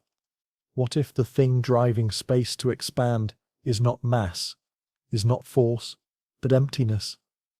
That's where we go next, into the mystery of dark energy and the accelerating universe. So, black holes brought us to the edge of understanding, places where gravity reigns, space folds, and time comes undone. But if gravity is so powerful, then why is the universe pulling itself apart faster and faster? That's not just a dramatic question, it's real. It's measured. It's one of the greatest puzzles in physics today. And the force behind it, if we can even call it a force, is something we've named dark energy. Not because it's made of darkness, not because it absorbs light, but because we don't know what it is. We only know what it does. It pushes quietly, relentlessly, and it's been doing it for billions of years. Let's go back to the big picture. We know the universe is expanding. That discovery came in the early 20th century, when Edwin Hubble observed that distant galaxies are moving away from us, and the farther away they are, the faster they're receding. That alone was huge. It meant the universe isn't static, it's dynamic, it has a history, a beginning. But for a long time, physicists assumed that expansion must be slowing down. After all, gravity pulls things together. The more mass you have, the more it resists the spread. So the big question became, will the universe expand forever? Or will it eventually stop, reverse, and collapse in on itself? Then, in the late 1990s, came a surprise. Two teams of astronomers were studying distant supernovae, massive stellar explosions that act like cosmic lighthouses. They expected to find signs of deceleration. Instead, they found the opposite. The expansion wasn't slowing, it was speeding up. That changed everything, because something had to be causing it, some unseen influence accelerating the growth of space itself. And since we couldn't see it, we called it what we always call things we don't understand: dark energy. Now let's be clear, this isn't just a patch to a theory, it's not a fudge factor, it's based on direct observation. We measure the expansion rate of the universe through redshift, the way light stretches as galaxies recede. We map how galaxies cluster, how the cosmic microwave background fluctuates, how gravity lenses distant light, and every line of evidence points to the same conclusion. The universe is not just expanding, it's accelerating, faster, wider, colder, and dark energy is driving that acceleration. But what is it? We don't know, but we have a few ideas. One possibility is the cosmological constant. That's a term Einstein originally introduced into his equations. Not because he predicted it, but because he wanted the universe to be static. He thought space should be balanced, unmoving, eternal. So he added a constant term to counteract gravity. Later, when Hubble proved the universe was expanding, Einstein reportedly called that constant his greatest blunder. But maybe it wasn't a blunder after all. Maybe space really does have an energy of its own. A constant energy density that doesn't dilute as the universe expands. Unlike matter, which spreads thinner, or radiation which weakens, the cosmological constant stays the same per unit volume, meaning the total dark energy increases as space grows. It's like inflating a balloon and finding more air has magically appeared inside. Another idea is that dark energy is dynamic, not a constant, but a field, something like quintessence, a hypothetical field that changes over time, rolling slowly, influencing the fabric of space. This kind of model is more flexible. It allows dark energy to evolve, to have strengths and behaviors that shift over cosmic time, but it's harder to pin down, harder to measure, and so far, observations seem to favor a constant energy density, the simpler model. Still, we're not done. There are other possibilities too. Ideas that challenge the very framework we've built. What if gravity doesn't work the same way on cosmic scales? What if general relativity needs to be modified, extended, reimagined? Some theories propose that the equations break down over large distances, and that dark energy is really just a sign that we've misread the rules. But those models are hard to reconcile with what we see. General relativity continues to pass every test we throw at it, from planetary orbits to gravitational waves. So if dark energy is real, and it seems to be, then it dominates the universe. Let that sink in. Everything we see, stars, galaxies, dust, gas, all the normal matter makes up less than 5% of the universe's total energy content. About 27% is dark matter, invisible mass that binds galaxies together but doesn't emit light. And the remaining 68%, that's dark energy. The majority of the universe is something we barely understand, and yet it's shaping the cosmos in real time. So what happens next? If the acceleration continues, if dark energy keeps growing in influence, then distant galaxies will keep moving away. Eventually, the expansion will outpace light itself. Galaxies will slip beyond our observable horizon. The night sky will go dark. Billions of years from now, future astronomers may not be able to see any galaxies at all, just the local group, a tiny island of matter in an ocean of darkness. That's not science fiction, that's what the math says. And if dark energy strengthens, even slightly, then things get more dramatic. Some models predict a scenario called the Big Rip. In it, the acceleration grows so strong that it tears apart galaxy clusters, then galaxies, then solar systems, then planets, then atoms. Eventually space expands so fast that no structure can survive. Time ends not in a bang or a freeze, but in a shred. But that's just one possibility. It all depends on the true nature of dark energy, its equation of state, its persistence, its origin. And that's why physicists and astronomers are racing to study it. They map supernovae, scan the cosmic background, chart the positions of millions of galaxies. They build instruments like the Euclid telescope, the Vera Rubin Observatory, the Nancy Grace Roman Space Telescope, all to answer one question. What is this thing pushing the universe apart? Is it a property of space itself, a new kind of field, a clue to a deeper reality? Or is it telling us that we've misunderstood everything? Whatever it is, dark energy forces us to reconsider what we mean by nothing. Because if empty space has energy, if the vacuum isn't zero but something, then there may be no such thing as true emptiness. And that connects back to the quantum world. In quantum field theory, the vacuum isn't empty, it seethes with fluctuations, virtual particles, zero-point energy. Could dark energy be tied to that quantum vacuum? Possibly, but there's a when physicists try to calculate the vacuum energy using quantum field theory, they get a number, but that number is not close to what we observe. It's off by a factor of 10 to the power of 20. That's the largest discrepancy between theory and observation in all of science. We're not just a little wrong, we're unimaginably wrong, which tells us something fundamental is missing. So maybe dark energy is the crack in the wall, the soft spot in our theories, the place where the old frameworks, general relativity and quantum mechanics begin to give way. Maybe it's the clue we need to unify physics, or maybe it's just the next layer of mystery. Because for all our instruments, our equations, our ideas, we are still floating in a universe that mostly escapes our understanding, a universe ruled by forces we can't touch, shaped by energy we can't see, moving faster than light into a future we can barely imagine. But that's what science is, not certainty, not answers, but the courage to ask better questions. And right now, the question is this: why is the universe speeding up? What lies behind that silent, invisible push? What is dark energy? And what happens if it never stops? Dark energy is pushing everything apart. Space itself is stretching, and that expansion isn't slowing, it's speeding up. The deeper we look, the faster things are running away, and the longer we wait, the more certain it becomes. The universe has a direction, but where is it going? We've looked at how the universe began. Now we ask how it ends.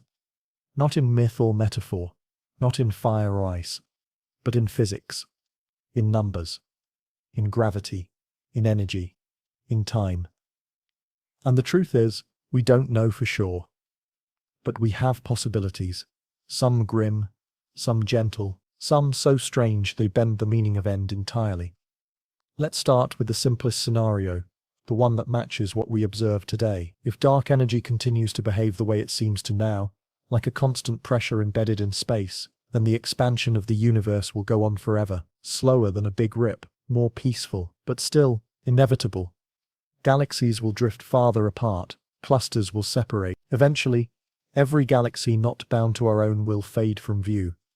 Not because the light disappears, but because the space between us and it stretches so far and so fast that the light can no longer reach us. The observable universe will shrink, not in size, but in content. After trillions of years, star formation will cease. The last stars will burn out. The skies will go dark.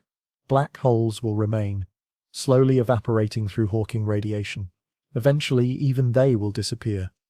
What's left is called heat death, not because it's hot, but because it's balanced, uniform. Every energy source exhausted, every temperature equalized. Nothing to move, nothing to change. A universe in perfect equilibrium, a cosmos without contrast, without light, without time, in any meaningful sense. It sounds bleak, but it's quiet, peaceful, even. A slow fade into stillness. This is the most widely accepted end scenario, the big freeze. But it's not the only one. If dark energy isn't constant, if it grows stronger, then things could end much more violently. This is the big rip. In this model, the repulsive force driving expansion gets more powerful over time, not linearly, not gradually, but exponentially. First, galaxy clusters are torn apart. Then galaxies. Then solar systems. Then planets. Then atoms. Eventually, the acceleration becomes so extreme that even space-time itself is pulled apart. It's hard to picture, the fabric of reality stretched to its breaking point. Time is integrating, geometry unraveling. It's the fastest, most violent ending we know of, and though it's not favored by current data, we can't rule it out. If the dark energy equation of state, the ratio of pressure to energy density, dips below -1, the big rip becomes not just possible, but inevitable. There's another option, one that goes in the opposite direction. What if expansion reverses? This was the traditional view for decades, that gravity would eventually slow everything down, stop the expansion, and pull the universe back together. Galaxies would collide, clusters would merge, the cosmic background would heat back up. Stars would ignite again, briefly, violently, and then collapse. Everything that was flung outward would fall back in, faster and faster, until the universe returns to the density, temperature and pressure of the beginning. But instead of a big bang, it would be a big crunch, a return to the singularity. For this to happen, the universe would need enough matter, enough gravitational pull, to counteract expansion. Right now, it doesn't look like we have enough. Dark energy is overpowering gravity on large scales, and if it remains or grows, a crunch becomes unlikely. But some theories suggest a twist on this model, a cyclical universe. What if the universe expands, then contracts, then bounces back again? What if time is a loop? It wouldn't be the same loop, not a rewind, more like a rebirth, a cosmic cycle, from bang to crunch to bang again. Each iteration with slightly different laws, different conditions, a multiverse not spread in space but in time. It's a beautiful idea, and some quantum gravity models, like loop quantum cosmology, suggest it's mathematically viable. In this view, the Big Bang wasn't a beginning, it was a bounce. And we're just one act in an endless play. Still, we don't know. And that's what makes this question so powerful, because asking how the universe ends isn't just about predicting the future, it's about understanding the rules. Why does space expand? What is time, really? Is entropy truly irreversible? Do constants ever change? Each ending scenario forces us to confront these ideas. The Big Freeze asks us to define time without events. The Big Rip asks us to imagine space without coherence. The Big Crunch asks us to accept a universe that ends where it began. And cyclic models ask us to give up the notion of a final answer. Even in our own observable future, questions remain. What will happen to black holes in 10 to 100 years? What becomes of protons if they decay? What does the vacuum energy do when there's nothing left to act on? We can't test these futures. We can't simulate that far ahead, but what we can do is build models, grounded in physics, shaped by data, tested by prediction, and every new measurement gives us more clarity. We now know the expansion is accelerating. We know the universe is 13.8 billion years old.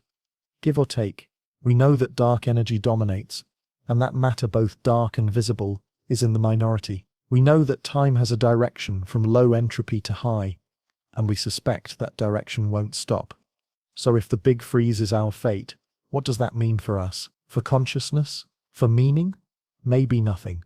Maybe everything. Because in the vast timeline of the universe, we are a flash, a spark in the early warmth, a brief moment when stars were young, when galaxies were close, when life was possible. And in that moment we wondered, we asked how it ends. We looked into the cold, dark future and imagined warmth. That's what makes this question more than academic. It's existential, because no matter how the universe ends, quietly or violently, in collapse or in spread, it tells us something about now. That time is precious. That contrast is meaningful. That structure, life, thought, all emerge from imbalance, from the gap between silence and sound, between stillness and motion, between nothing and everything. And maybe that's the real miracle. Not that the universe began, not that it ends, but that it did something in between, that it gave us stars, and breath, and the ability to ask, what happens next? Time feels like the most familiar thing in the world. You wake up, move through the day, fall asleep, the clock ticks forward, events unfold in order, past behind you, future ahead. But when you strip everything down to the level of physics, time doesn't behave the way you expect. It's not fixed. It's not universal. And the deeper we look, the more the whole concept starts to fall apart. What if time, the thing we think we understand most, is actually one of the greatest illusions of all? Let's begin with how we measure time, not with calendars or clocks, but with change. Time is what lets one state become another, a melting ice cube, a swinging pendulum, a decaying atom. Every clock is just a repeating process, something predictable, something cyclical. But time itself, that's harder to define. Einstein gave us a starting point. Time, he said, isn't separate from space. They're part of the same thing, space-time, and they bend, stretch and shift, depending on your speed and your gravity. That means time isn't absolute, it's relative. Two people moving at different speeds will experience different amounts of time. One might age more slowly, one might watch the other race ahead, not because their bodies are different, but because their clocks are. This is real. It's been measured. Atomic clocks flown on jets tick differently than those left on the ground. GPS satellites must adjust for time dilation just to tell us where we are. So time is flexible, but that's just the beginning. Because relativity doesn't just bend time, it breaks the idea of a single shared moment. In everyday life, we think there's one now that we all share. But in relativity, simultaneity is relative. Two events that seem to happen at the same time for you might not for someone else. Imagine lightning strikes both ends of a moving train. A person standing on the ground sees both flashes at once. But someone on the train, moving forward, sees the front flash first. There's no contradiction, just a different frame of reference. So what's really now? There may not be a universal answer, and that brings us to the concept of the block universe. If time is just one part of space-time, if past, present, and future all exist in the same structure, then maybe time doesn't flow at all. Maybe it just is. Imagine the universe as a four-dimensional block. All of history is there, laid out like a landscape. Every moment that ever happened, and ever will happen, already exists. We don't move through it. We're just in one slice of it, like watching a film frame by frame, thinking the story is unfolding, when really, the whole reel is already complete. In this view, the flow of time, the sensation of moving from past to future, isn't fundamental. It's a feature of consciousness, of memory, of how we perceive change. Time doesn't pass, we do. But that's not the only view. There's something time does that space doesn't. It has a direction, an arrow. You remember the past, not the future. Eggs break, but don't unbreak. Stars burn fuel, but don't reignite. This is the arrow of time. The fact that things happen in a particular order, but physics doesn't require that. The fundamental laws, Newton's, Maxwell's, even Schrödinger's equation in quantum mechanics, are time symmetric. They don't care which direction time flows, run them forward or backward. And the math still works. So where does the arrow come from? Most physicists point to entropy, the measure of disorder. The second law of thermodynamics says that in a closed system, entropy tends to increase. Ice melts, coffee cools. Systems move from order to chaos. That's what defines the direction of time. From low entropy to high. And the universe started in a very low entropy state. Smooth, uniform, almost perfect. As time goes on, entropy grows, structures form, then decay, then scatter. That's why we remember the past. That's why we age. That's why the future feels open, and the past feels fixed. Not because of the equations, because of entropy. But this leads to another puzzle. Why was the early universe so low in entropy? It seems unnatural. It's as if someone set the initial conditions with extraordinary precision. Some believe this is just how it had to be. Others think it suggests a deeper principle, perhaps tied to cosmic inflation, or the multiverse, or something beyond current physics. But whatever the cause, the arrow of time is real. For us, it's tied to the direction entropy flows. It's tied to the way we experience the universe. Yet it may not be built into the universe itself. It may emerge. Quantum mechanics complicates this further. In the quantum world, particles don't have fixed positions until measured. They exist in superpositions, clouds of probability. The act of measurement collapses the wave function, choosing one outcome. This collapse appears to be irreversible. Once it happens, you can't uncollapse it. That seems to give quantum mechanics an arrow of time, even though the equations are symmetric. And it raises the question, is time tied to observation? Does it only make sense in the presence of consciousness? This leads to interpretations like the many worlds theory, where every possible outcome of a quantum event actually happens in parallel branches of the universe. There's no collapse, just divergence. And in that case, what does time even mean? Which branch is the real one? Where is the moment of choice? And there's quantum gravity, the great unknown. When physicists try to unite general relativity and quantum mechanics, time becomes a problem. It behaves differently in each theory. In relativity, time is geometric, part of the landscape. In quantum mechanics, it's a background parameter, something we plug into equations, not something that evolves itself. But when you try to describe the quantum state of the whole universe, time drops out. There's a famous equation, the Wheeler-DeWitt equation, that describes the quantum universe, and it doesn't include time at all. It suggests that, fundamentally, the universe doesn't evolve in time, it just exists. So where does the time we experience come from? It may be emergent, like temperature or pressure. Not something fundamental, but something that arises from the collective behavior of many parts, like a melody from notes, a rhythm from chaos, time from timelessness. It's a lot to absorb. Time bends. Time flows differently depending on motion and mass. It may not even flow at all. It may be an illusion created by entropy, or consciousness, or measurement, but still, it feels real. You feel it, right now. The present moment. The sensation of change. The unfolding of thought. That may not be physics. It may be psychology, neuroscience, subjective perception, layered over objective structure. But it matters. Because even if time is not fundamental, even if it's not real in the deepest sense, it shapes everything we do.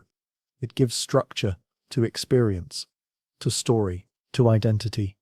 It's the thread that connects cause to effect, choice to consequence, beginning to end. So is time real? That depends on what you mean by real. As a dimension of space-time, yes. As a coordinate in equations, yes. As something that flows, that moves forward, that carries us from birth to death. That might be an illusion, a beautiful one, a useful one, but not the whole truth. The universe may not care about the future, or the past. It may not care about now, but we do, and maybe that's enough. Imagine you're holding 2 dice. You throw them, and no matter how many times you roll, they always come up the same. Snake eyes. Doubles. Every time. Now imagine those dice are on opposite sides of the galaxy. You roll one on aid, and the other instantly matches its result on a planet orbiting a distant star. It sounds impossible. It sounds like magic. But in quantum mechanics it's not only possible, it's been proven. This is quantum entanglement. 2 particles, once entangled, behave as if they are connected, even when separated by vast distances. Measure one, and the other responds. Instantly. Not because one sends a signal, not because there's a hidden wire, but because, in a deep and baffling way, they are still part of the same thing.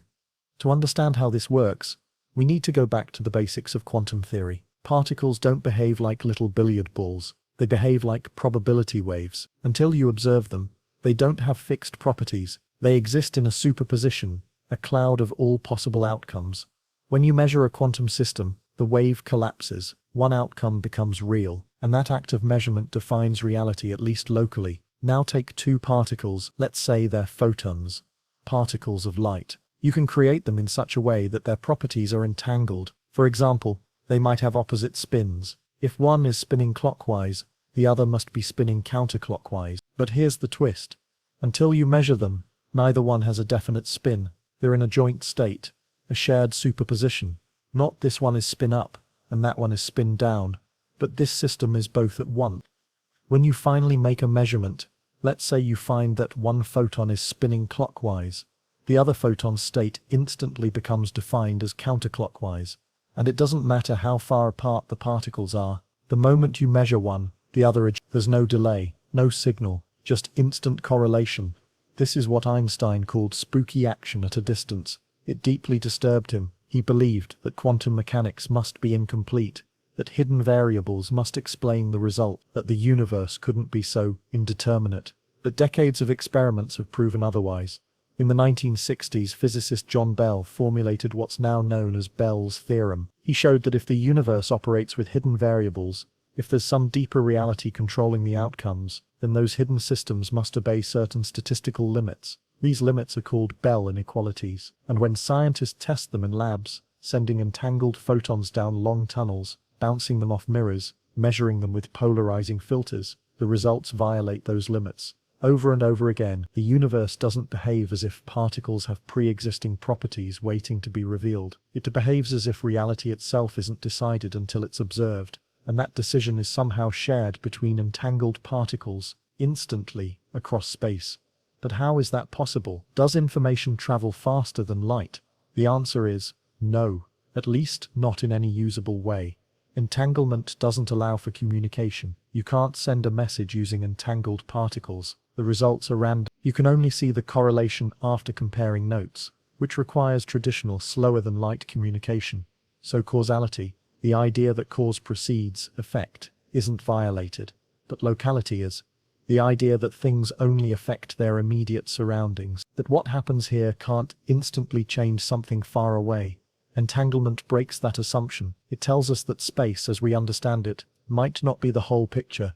Some interpretations of quantum mechanics embrace this weirdness directly. In the Copenhagen interpretation, the most widely taught entangled particles don't have definite states until measured. The act of observation creates reality, and for entangled pairs, that reality is shared. In the many worlds interpretation, every possible outcome happens in different branches of the universe.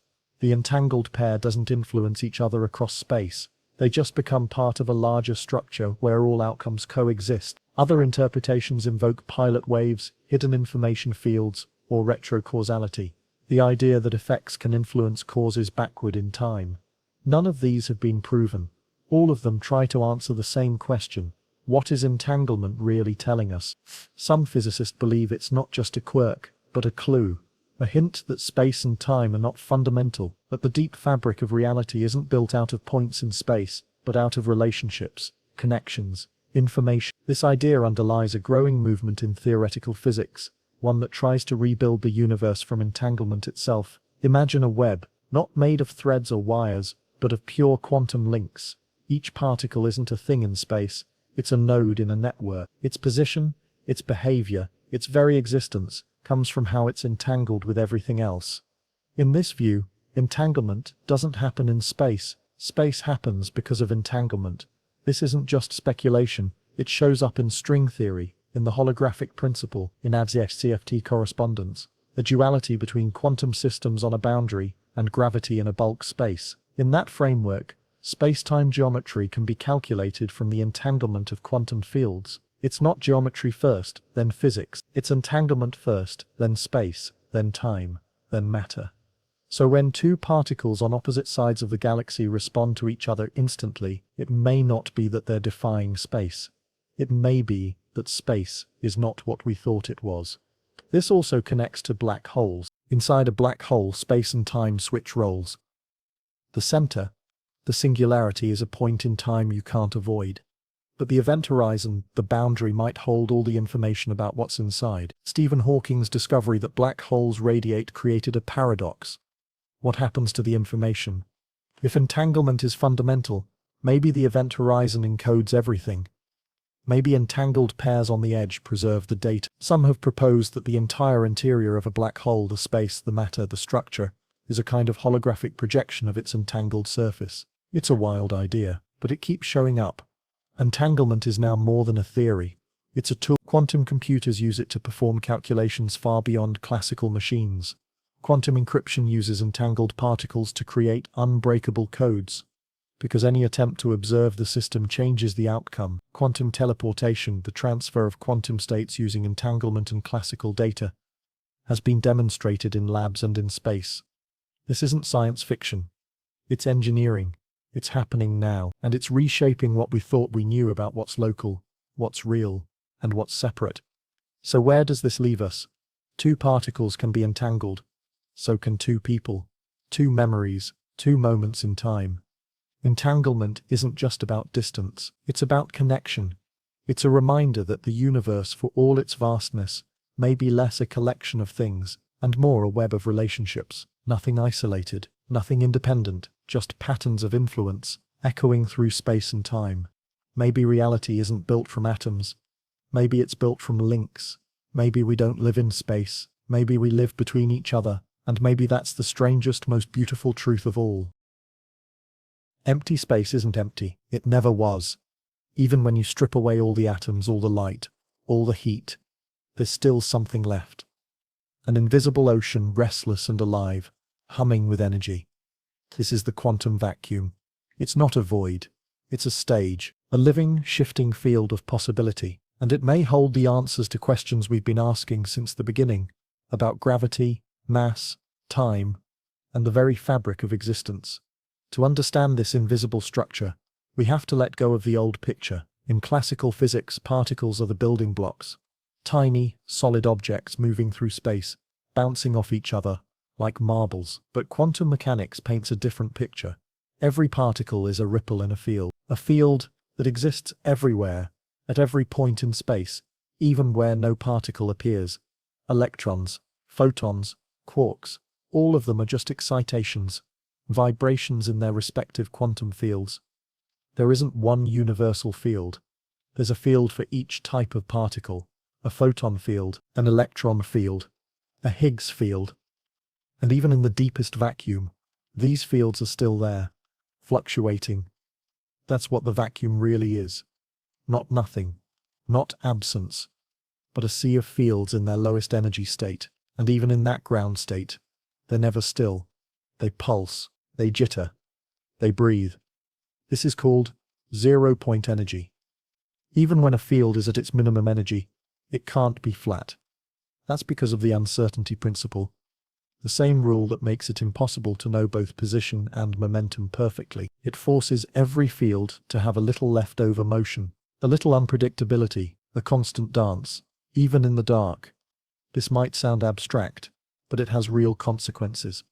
In the 1940s, Dutch physicist Hendrik Casimir proposed a thought experiment: place two metal plates very close together, in a vacuum, no light, no particles, nothing between them, and yet, they move. The plates attract. Why? Because the vacuum fluctuations are slightly different inside the gap than outside it. Some wavelengths of the quantum field can't fit between the plates. That imbalance creates pressure. It's tiny, but it's measurable. This is the Casimir effect, a force that comes from nothing. So what does this tell us? That space isn't empty. It's a battleground of energy. And those fluctuations, those invisible ripples, are everywhere. They might seem small, but when we add them all up, every field, every frequency, every point in space, the total energy should be enormous. And that leads to one of the biggest mysteries in physics. When we calculate the vacuum energy using quantum field theory, the answer we get is absurd. It's off by a factor of 10 to the power of 120 compared to what we actually observe. That's not a typo. That's a 1 followed by 120 zeros. It's the largest discrepancy between theory and measurement in the history of science. Why does this matter? Because vacuum energy doesn't just sit there. It has gravitational effects. It contributes to the curvature of space-time. That means it acts like a cosmological constant, the same kind of energy that drives the expansion of the universe, the same thing we call dark energy. And yet, the number is wrong, way wrong. The universe is accelerating, but very gently, not at the scale predicted by quantum fluctuation. So something must be cancelling most of it out, or hiding it, or changing the rules altogether. No one knows how.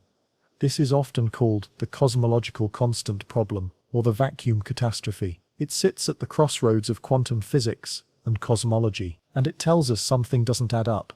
Some think there's a new symmetry we haven't discovered yet, something that balances the energy to near zero. Others believe we're in one universe among many, and that we just happen to live in a rare pocket where the vacuum energy is small enough to allow galaxies, stars, and life to form. This is the anthropic principle, the idea that we only see the conditions compatible with our existence. It's not satisfying, but it might be true. Still, the quantum vacuum does more than confuse cosmologists. It powers the universe. In quantum electrodynamics, the theory of how light and matter interact, vacuum fluctuations constantly generate virtual particles. These aren't stable particles. They appear and vanish too quickly to be directly observed, but their effects are real. Virtual particles can shift the energy levels of electrons in atoms. They can affect the motion of charged particles. They can create temporary imbalances that shape what we measure. And in extreme conditions like near black holes or in strong magnetic fields, these particles can become real. That's the idea behind Hawking radiation. At the event horizon of a black hole, virtual particle pairs pop into existence. Normally, they annihilate each other immediately. But if one particle falls in, and the other escapes, the black hole loses a tiny bit of mass. Over time it evaporates. From nothing. This is what the vacuum can do. It's not a background, it's an actor, a player, a source of energy, of force, of change. And it might be the foundation of everything. Some theories propose that particles, forces, and even space itself emerge from the properties of quantum fields in the vacuum, that the universe arose not from a singularity, but from a phase transition like water freezing or steam condensing, a shift in the vacuum. One famous idea is that the universe once sat in a false vacuum, a temporary, unstable energy state. Then, at some critical moment, it transitioned to a true vacuum, a lower energy state, and released an enormous burst of energy. That burst may have been the Big Bang, the start of everything. But here's the terrifying twist. What if we're still in a false vacuum now? What if there's a more stable state? Lower, quieter, waiting somewhere beyond the edge of the observable universe? If the vacuum decays, even at one point, the transition could spread outward at the speed of light, a cosmic wave of nothingness, rewriting the laws of physics as it goes. We wouldn't see it coming. There'd be no warning, just silence. It sounds like science fiction, but it's a possibility, however remote, predicted by some versions of quantum field theory. The vacuum isn't passive, it's not fixed, it's a landscape, full of hills and valleys and tipping points. And we may be sitting on a plateau, watching the horizon. Still, for all the uncertainty, the quantum vacuum is a source of possibility. It creates particles, powers interactions, fuels the engines of creation. In particle accelerators, we smash protons together and create energy from the vacuum. Mass is converted into fields, fields into new particles. Out of emptiness comes complexity. In a way, every atom in your body is a ripple in that invisible ocean.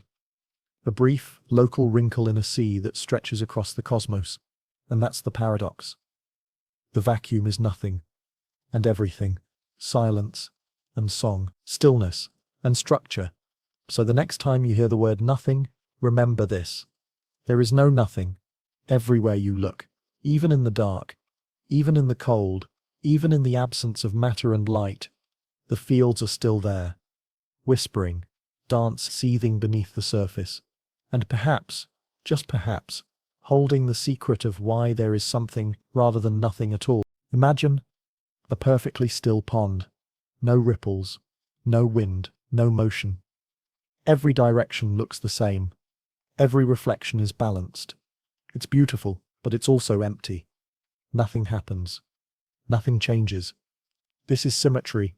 In physics, symmetry isn't just visual balance. It's a rule, a principle. The idea that if you change a system in a certain way, rotate it, shift it, reflect it, and nothing changes in the laws that govern it, then the system is symmetric. But here's the strange thing. The universe, with all its chaos and contrast and complexity, may have started in perfect symmetry, and the only reason that anything exists at all is because that symmetry broke.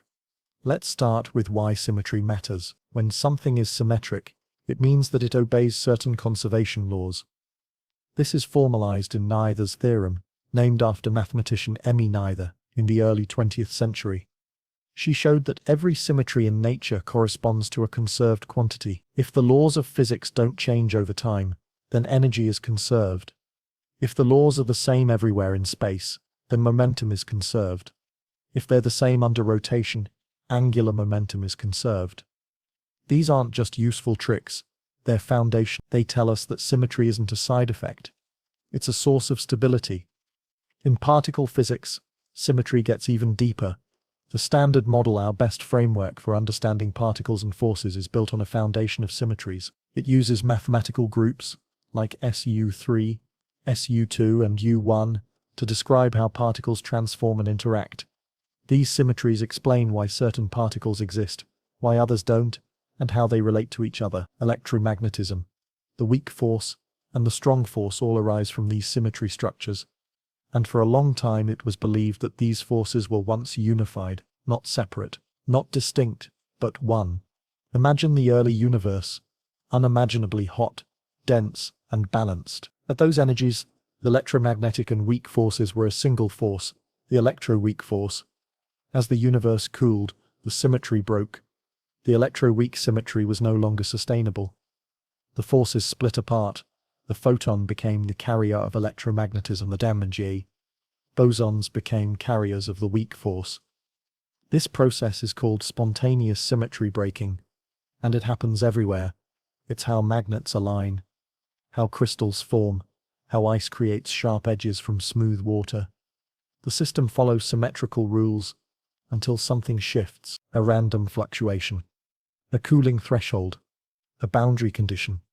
Then the symmetry breaks, and out of that break, structure appears. The Higgs field is one of the most famous examples.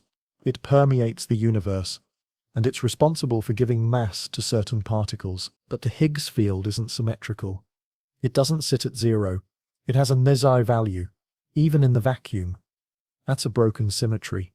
And because the Higgs field has this tilted structure, particles moving through it acquire resistance, inertia, what we experience as mass. Without that asymmetry, particles would be massless.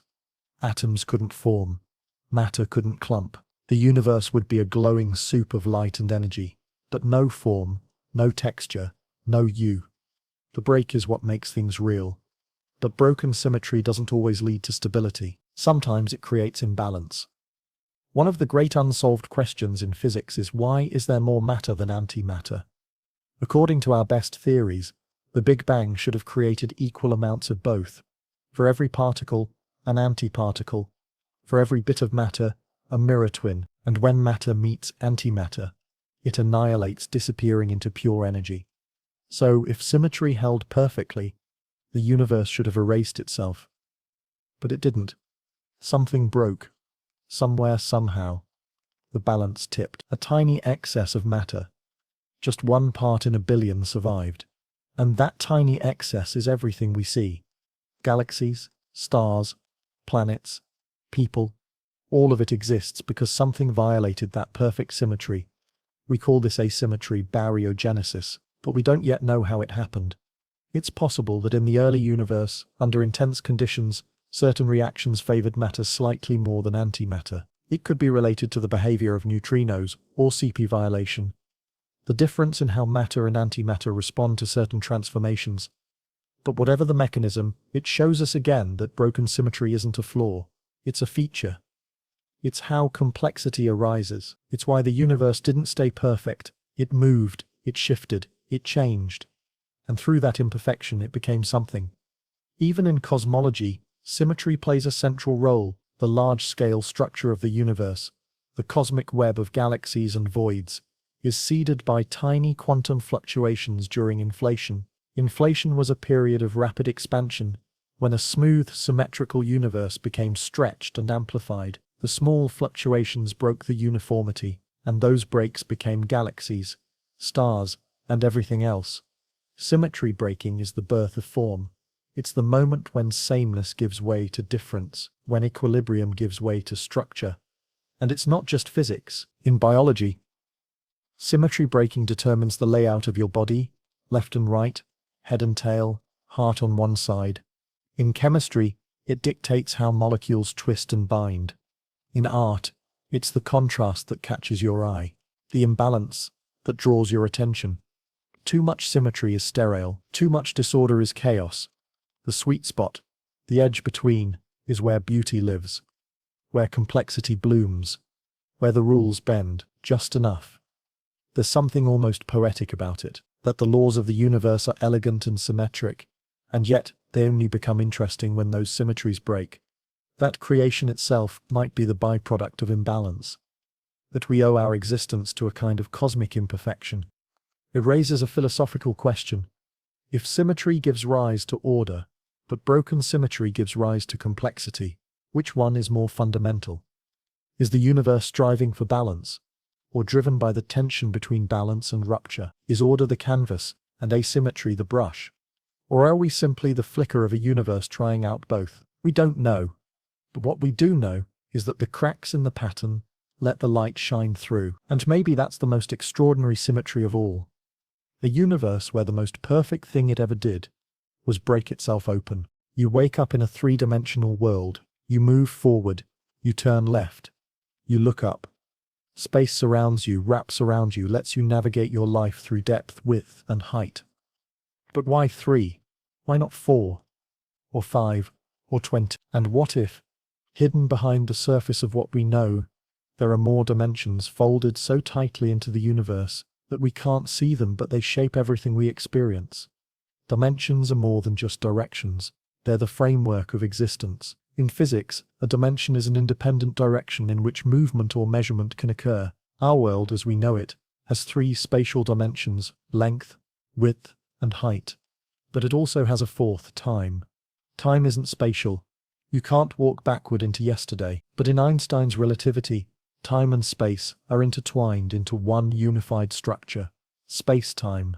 So we already live in a four-dimensional reality, 3 dimensions of space, 1 of time. But is that the whole story?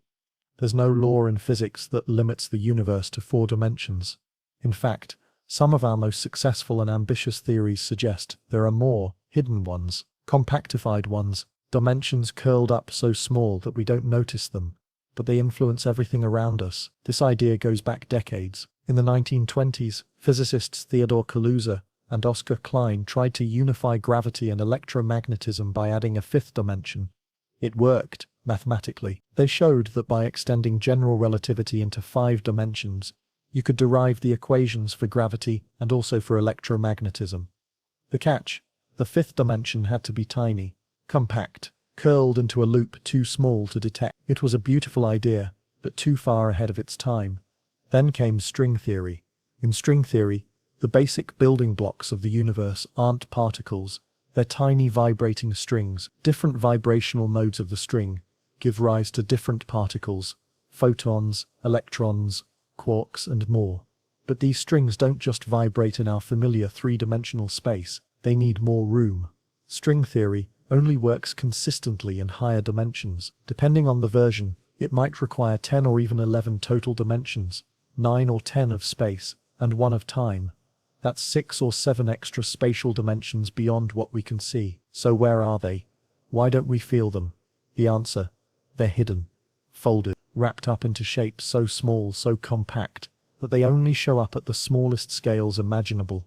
These hidden dimensions could be curled into complex geometries called Caliber-Gull manifolds, mathematical shapes that can exist in higher dimensional space, but are invisible to us. We live on a 3D slice of that reality, a membrane, a shadow cast by something richer. But these extra dimensions aren't just theoretical decorations. They may explain why the universe has the properties it does, the masses of particles, the strengths of forces, the patterns of symmetry and symmetry breaking. All of these might be determined by how the extra dimensions are shaped, curled, and stitched into space-time. Imagine playing a guitar string. The tone it produces depends on its length, tension, and shape. Now imagine the universe as a multidimensional instrument. Its geometry, seen and unseen, determines the harmonies of reality. This isn't just science fiction. The Large Hadron Collider and other experiments are actively searching for signs of extra dimensions. If certain particles can move through more than 3 spatial dimensions, we might see energy disappear, leaking into hidden directions. Or we might see new particles, echoes of vibrations in higher dimensional space. So far, we haven't found definitive proof, but the search continues. And it's not limited to string theory. In theories like brane cosmology, our universe is a 3-dimensional membrane floating in a higher dimensional space called the bulk. Other branes might exist, parallel universes just millimeters away in a higher dimension, close enough to touch. If only we could move in that direction. Even gravity might be leaking. One reason gravity is so weak compared to the other forces might be that it spreads out through extra dimensions, while electromagnetism and nuclear forces are confined to our familiar 3D space. In this view, we're only seeing a fraction of gravity's true strength, like hearing a muffled sound through a wall. The full song plays in dimensions we can't access yet. And then there's time. We treat time as one-dimensional, a line, a sequence. But why only one? What if there were 2 time dimensions, or more? It sounds impossible, and it leads to all sorts of paradoxes. But some physicists have played with the idea. Multiple time dimensions would allow movement in different temporal directions, not just forward and backward, but sideways in time. Interference patterns of timelines, branches of causality. It's wildly speculative, and most models with extra time dimensions lead to inconsistencies, violations of causality, or unstable universes. But the fact that we can even pose the question tells us something, that our sense of dimensionality may be limited, not by the universe, but by perception. Think about how a 2-dimensional being would experience life. Imagine a creature living on a sheet of paper. It knows length and width, but not height. If you reach down and touch the paper, it might only see a circle, the cross-section of your finger. If you lift an object off the page, it might appear to vanish. To that being, a 3-dimensional world would be unthinkable. Now reverse that. What if we are the 2-dimensional creature? What if higher dimensions surround us, but we only perceive slices, Maybe we're seeing the shadows, the projections, the limited view of a richer, deeper structure.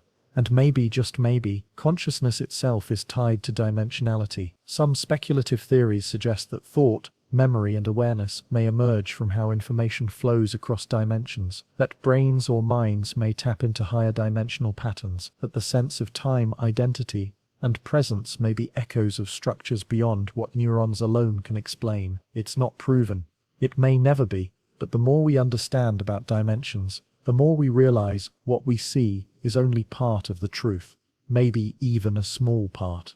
Dimensions define what's possible, the way particles move, the way forces interact, the way life unfolds. Add a dimension, or take one away, and the entire story changes. In 2 dimensions there's no volume, no interior, no knotting of strings. In 4 spatial dimensions knots can always be untied. Gravity might behave differently. Atoms might not be stable. Our universe works the way it does because of its dimensional signature. 3 of space, 1 of time, but the possibility of more invisible, silent, curled into the dark, leaves the door open. To new physics, to new structure, to new wonder. So the next time you stretch your arms, or turn your head, or walk across a room, remember this. You're moving through just a sliver of what may be the surface of a deeper order. And just maybe, beyond the edges of your perception, the rest of reality is waiting. There's a longing at the heart of physics. A pull, a drive to see behind the curtain, and find not chaos, but simplicity. Beneath the noise, the motion, the mess. A pattern, one idea, one force, one elegant truth. This is the search for unification. Not just understanding how the universe works, but understanding why it works the way it does. And at the center of that search is the dream of a theory of everything. The story begins with fragmentation. Look around, and you'll see a world shaped by different forces. Gravity pulls your feet to the floor. Electromagnetism lights the room. The strong nuclear force holds the nuclei of atoms together. The weak nuclear force governs radioactive decay. 4 fundamental forces. 4 separate interactions. 4 pieces of a puzzle we're still trying to fit together. And yet, we suspect they're all connected, because history tells us they usually are. It happened before, with electricity and magnetism. For centuries they seemed unrelated. One was about sparks and shocks. The other was about lodestones and compass needles. But in the 19th century, James Clerk Maxwell changed everything. He showed that electric and magnetic fields are 2 sides of the same coin, components of a single unified force, electromagnetism. His equations were elegant, 4 lines of math that revealed light itself as an electromagnetic wave. That was the first unification. It showed physicists that nature doesn't just have patterns, it is patterns. Then came the next step. In the 20th century, scientists discovered that the electromagnetic force and the weak nuclear force, though they seem different, are actually unified at high energies. They're part of one interaction, the electro-weak force. At everyday temperatures they behave differently, but in the early universe, when everything was hotter, they were indistinguishable. This wasn't just a guess. It was confirmed in 1983, when experiments at CERN discovered the W and Z bosons, massive particles predicted by electro-weak theory. Another unification, another step closer. Now imagine this. If the electromagnetic and weak forces can be unified, what about the strong nuclear force? That's the next goal, a grand unified theory, or G. These theories aim to show that all 3 non-gravitational forces, electromagnetism, weak and strong, are part of one larger interaction. At low energies, the forces break apart, like ice melting into water and vapor. But at extreme energies, they merge into a single expression. Mathematically, guts use larger symmetry groups, SU E5, SU E10, or even E6, to encompass all the particles and interactions. These models predict things we haven't seen yet, like proton decay, the idea that even the most stable matter might eventually crumble over trillions of years. We haven't observed proton decay. Not yet. But the idea keeps pulling us forward. And beyond the debt, there's still one force left to unify: gravity. The odd one out. Unlike the others, gravity isn't described by quantum field theory. It's described by general relativity, a smooth geometric model of curved spacetime. Quantum mechanics and general relativity are both successful, They make accurate predictions. They work. But they don't work together. Their math doesn't blend. Their assumptions conflict. At small scales, gravity resists quantization. And at large scales, quantum uncertainty doesn't affect space-time curvature. This is the great divide. The biggest rift in modern physics. A theory of everything, truly everything, would unite general relativity with quantum mechanics. It would explain all four forces with one set of rules. It would tell us how particles gain mass, how space-time curves, how energy moves through the vacuum, how black holes form and fade. It would answer questions we haven't dared to ask yet. What happened before the Big Bang? Why are the constants of nature what they are? Is the universe unique, or just one branch of a vast multiverse? Many physicists believe string theory may hold the answer. In string theory, all particles are vibrations of tiny one-dimensional strings. Their properties, mass, charge, spin, come from how they vibrate. But strings need a framework, a background. They live in higher dimensional space. In this setup, gravity isn't an add-on. It's built in. One of the string modes naturally behaves like a graviton, the hypothetical quantum of gravity. That's why string theory is so attractive. It doesn't just unite the forces, it requires them to be united. But there's a cost. String theory is complex. It has many possible versions. It predicts a vast landscape of possible universes, each with different laws. Some see this as a flaw, others see it as freedom, a theory big enough to hold all possibilities. So, there are other approaches too. Loop quantum gravity, causal dynamical triangulations, emergent spacetime theories, ideas that try to build quantum spacetime from the bottom up, without strings, without extra dimensions. Some focus on information as the building block, others on spin networks or causal sets.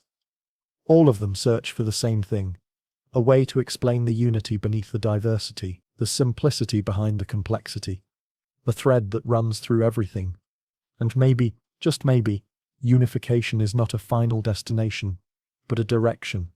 Maybe nature doesn't follow one law, but evolves toward unity. Maybe the universe wants to be simple, but had to become complex to get here. Maybe what we see as four forces are really shadows of one force, viewed from different angles, like light split through a prism, colors from a single beam. The search continues. Particle accelerators dig deeper. Satellites scan the cosmic microwave background. Quantum computers test new physics in miniature. And in quiet rooms, on chalkboards and notebooks, physicists try to write down the universe. One equation, one pattern, one idea that can hold it all. The dream of a theory of everything is not just scientific. It's poetic. It's the idea that we're part of a coherent whole, that the laws that govern atoms also govern galaxies, that the same fabric threads through space, time, and thought. Whether we find that theory in this century or the next, whether it turns out to be a string, a loop, or something no one has imagined yet, the dream itself carries us forward. Because in every question we ask, in every answer we chase, we're not just trying to explain the universe, we're trying to find our place in it. And maybe, just maybe, to feel the symmetry behind it all. You felt it. The strange desire to rewind, to relive a moment, to jump ahead, to slow everything down. Time surrounds you, controls you, but it never seems to bend. Still the question lingers. Can it?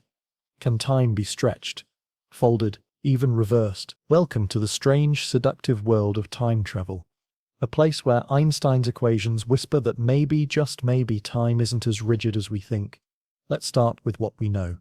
In Einstein's theory of special relativity, time isn't fixed. It flows differently depending on your speed. If you travel close to the speed of light, time slows down for you compared to people who stay behind. This is called time dilation. And it's not a theory anymore. We've measured it. Put an atomic clock on a fast-moving plane, fly it around the world, and when you compare it to a clock left on the ground, it ticks slower. Now scale that up. If you could hop on a spaceship and fly at 99.9% the speed of light, then return to Earth, only a few years might have passed for you. But centuries could have passed here. That's real. Physical time travel. Into the future. It doesn't violate any laws of physics. It just requires a lot of energy and a willingness to leave everything behind. But what about the past? That's where things get weird. General relativity, Einstein's more complete theory of gravity, allows for even stranger possibilities. Because gravity isn't just a force, it's curvature. Mass and energy warp spacetime. And if spacetime can bend, maybe it can loop. Maybe it can turn back on itself. Physicists call these solutions closed time-like curves. They're paths through spacetime that loop into the past. You start at one point, move forward in time, and eventually arrive back at the moment you left. It's like walking forward on a treadmill and ending up behind yourself. One of the first serious ideas came from Austrian logician Kurt Gödel in 1949. He found a solution to Einstein's equations that allowed for rotating universes, and in such a universe, closed time-like curves were possible. In theory, you could travel into your own past, but Gödel's model had a catch. It required a universe that rotates in a very specific way, one we don't see in reality. Still, it opened the door. Later, other solutions were found, using black holes, cosmic strings, or rotating cylinders of infinite length. Even wormholes. A wormhole is a tunnel through space-time. Imagine bending a piece of paper so two points touch, then poking a hole through to connect them. That's a wormhole. If such a tunnel existed, and you moved one mouth of the wormhole at high speed, causing time dilation, then brought it back, you'd create a time difference between the two ends. Step through one side, and you emerge in the past relative to the other. You haven't broken the speed of light, you've just taken a shortcut through geometry. The math works, the geometry is possible, but nature, it seems, is not so generous. To keep a wormhole open, you'd need exotic matter, material with negative energy density, something that resists collapse. We haven't found such matter yet, but quantum theory says it might exist in small amounts, in fleeting forms. Casimir energy, for example. The pressure between metal plates in a vacuum is one case where negative energy appears. Could it be enough? Could we one day engineer time machines using quantum effects and precise geometry? Maybe, but even if the laws allow it, the paradoxes start to pile up.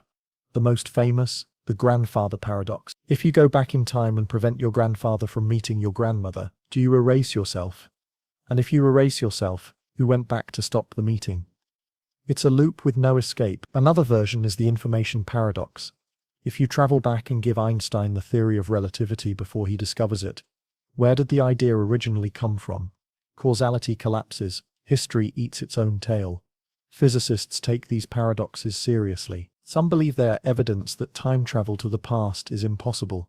Others think the universe finds a way to protect itself. This is the idea behind the Novikov self-consistency principle. It says that if time travel is possible, then events will always be consistent. You can't change the past, only fulfill it. If you go back and try to stop your grandfather, something will always prevent you. You were always part of the timeline. You didn't create a paradox, you closed a loop.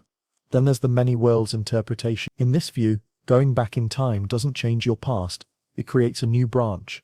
A parallel universe. You stop your grandfather from meeting your grandmother, but not in your own history. You're just on a new fork of the multiverse, where your path never happened. No paradox, just divergence. Of course, this raises more questions than it answers. How many timelines? How many versions of you? And does that even count as time travel? Or is it just universe hopping? Quantum physics offers other strange ideas. Delayed choice experiments show that measurements made after a particle has traveled can influence how it behaved earlier. It's not time travel in the classical sense, but it messes with our sense of cause and effect. Entanglement, too, seems to link particles across space instantly, and in some interpretations, across time. Are these hints? Are they clues that time is more fluid than we think? Or are they just mathematical quirks? We don't know yet. What we do know is this: the future is open, the past is tricky, and the present, that fragile line between what was and what will be, is where all the possibilities live. You're moving through time every second, and in some sense you are a time machine built from memory, anticipation, and experience. Every thought you have is shaped by the past. Every dream you chase is a thread into the future. You don't need a wormhole to feel the stretch of time, you just need to be alive. Still, the idea of time travel, real, physical, paradox-shattering time travel, continues to inspire. in science fiction, in philosophy, in the halls of physics departments, where chalk scratches out diagrams of loops, tunnels, and cosmic clocks, because time is not just a background, it's a mystery, a dimension that moves, a force that reveals, and whether we can bend it or not, it's already bending us. Time moves forward. That's what it feels like, doesn't it? Moments pass, memories stack up. The future is unknown, the past unchangeable. You age, things break, nothing ever rewinds. But have you ever asked why? Why does time have a direction? The laws of physics, Newton's laws, quantum mechanics, even general relativity, don't care about past or future. They work the same forward or backward. Run them in reverse, and the math still makes sense. So why don't we ever see shattered glass leap off the floor and reform in your hand? Why does the coffee cool, but never spontaneously heat up? Why does time move forward, when the equations say it doesn't have to? The answer, at least the best one we have, lies in a single concept: entropy. Entropy comes from the second law of thermodynamics, and it's one of the most important ideas in all of physics. Put simply, entropy is a measure of disorder. More precisely, it's a count of how many microscopic configurations a system can have, how many ways its pieces can be rearranged, while still looking the same from a distance. Low entropy means order, fewer configurations. High entropy means chaos, more configurations. And here's the kicker. In any closed system, entropy tends to increase. That's the second law. Things move from order to disorder, from structure to mess. Not because disorder is stronger, but because there are more ways for it to exist. Take an egg, for example. A whole egg is low entropy. It's one specific, delicate arrangement. But when it falls and splatters, the broken state can happen in countless ways. Different cracks, different splashes, different trajectories. So breaking it increases entropy. That's why you never see it reverse. It's not impossible by the laws of motion. It's just so incredibly unlikely, so statistically rare that you'll never witness it in your lifetime, or in the lifetime of the universe. This is what gives time its arrow. Not motion, not clocks, not the equations, but entropy. The past is low entropy, the future is high, and time flows from one to the other, like water downhill. We remember the past because it was ordered, structured, fewer configurations. We forget the future because it hasn't happened, or because its possible states are too vast to hold. Entropy writes the one-way script of time. But this raises a deeper question. Why was the past so ordered? If entropy increases over time, then at some point, long ago, it must have been very low. But why? Why did the universe begin in such an incredibly low entropy state? The early universe, right after the Big Bang, was hot, dense, and filled with energy. That sounds like chaos. But from an entropy perspective, it was pristine. The matter was evenly distributed. Space was smooth. Gravitational clumping hadn't yet begun. That smoothness is rare. Out of all the possible configurations the universe could have started with, that one was special, and we don't know why it happened. Some theories say it's just chance, a random fluctuation in a much larger multiverse, a bubble of low entropy in a sea of disorder. Others suggest the laws of quantum gravity forced it, that space-time itself has a tendency to start out smooth, and some propose that time might be symmetric on a grander scale, that what we call the beginning is really a middle. Entropy increases in both directions from a central moment, and we just happen to live on one side of the slope. It's elegant, but unproven. And for now, the arrow of time remains one of the greatest mysteries in cosmology. But we don't have to go to the edge of the universe to see entropy. It's everywhere. In your body, as cells break down. In your coffee, as heat spreads from cup to air. In the stars, as fusion slowly uses up fuel. Even in language, memories, and decisions. Entropy is the ghost in every change. And it's not just about destruction. It also powers life.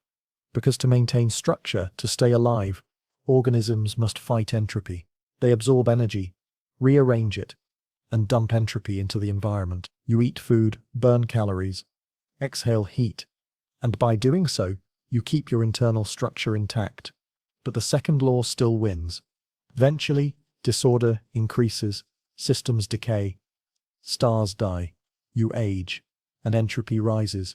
So is the future just decay? Is everything destined to fall apart?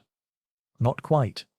Because entropy isn't about doom, it's about probability. Yes, systems move toward disorder, but they can also create pockets of order along the way. Stars form, planets coalesce, life emerges, brains evolve, civilizations rise. These are moments of local order, brief patterns in the great unfolding mess. And they're possible precisely because the universe began in low entropy. If it hadn't, none of this would have happened. No suns, no cells, no songs, just a uniform smear of energy. Silent, static, eternal. So entropy, strange as it seems, is what makes stories possible. It gives time a direction. It gives life a window. It gives meaning to change. Without it, the universe would be timeless and lifeless, a flat note held forever. But could we ever reverse? Could time run backward? In theory, yes. If you could perfectly control every particle in a system, rewind each motion, each interaction, you could reverse entropy.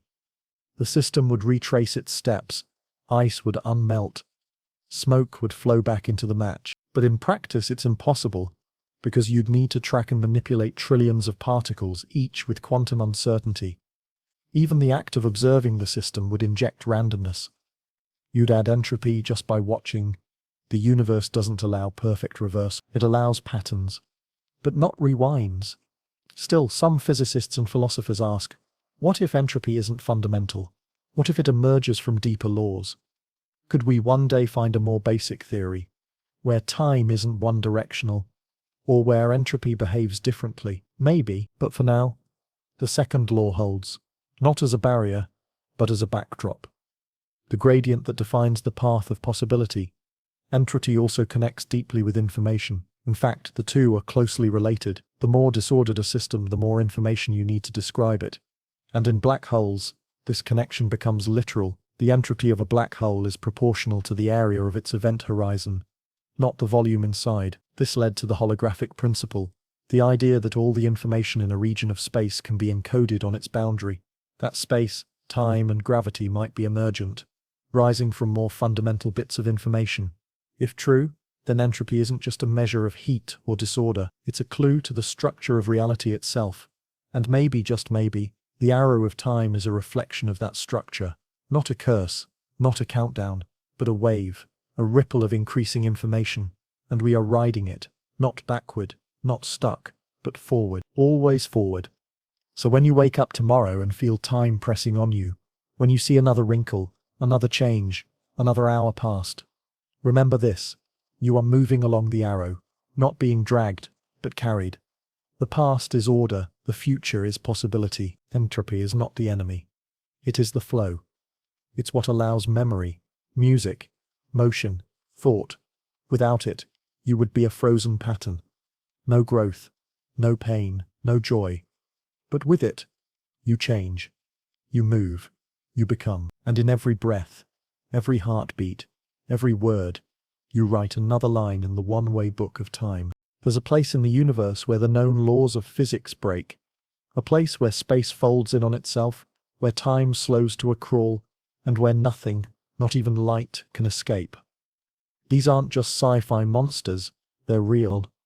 And they might hold the answers to the deepest questions in physics.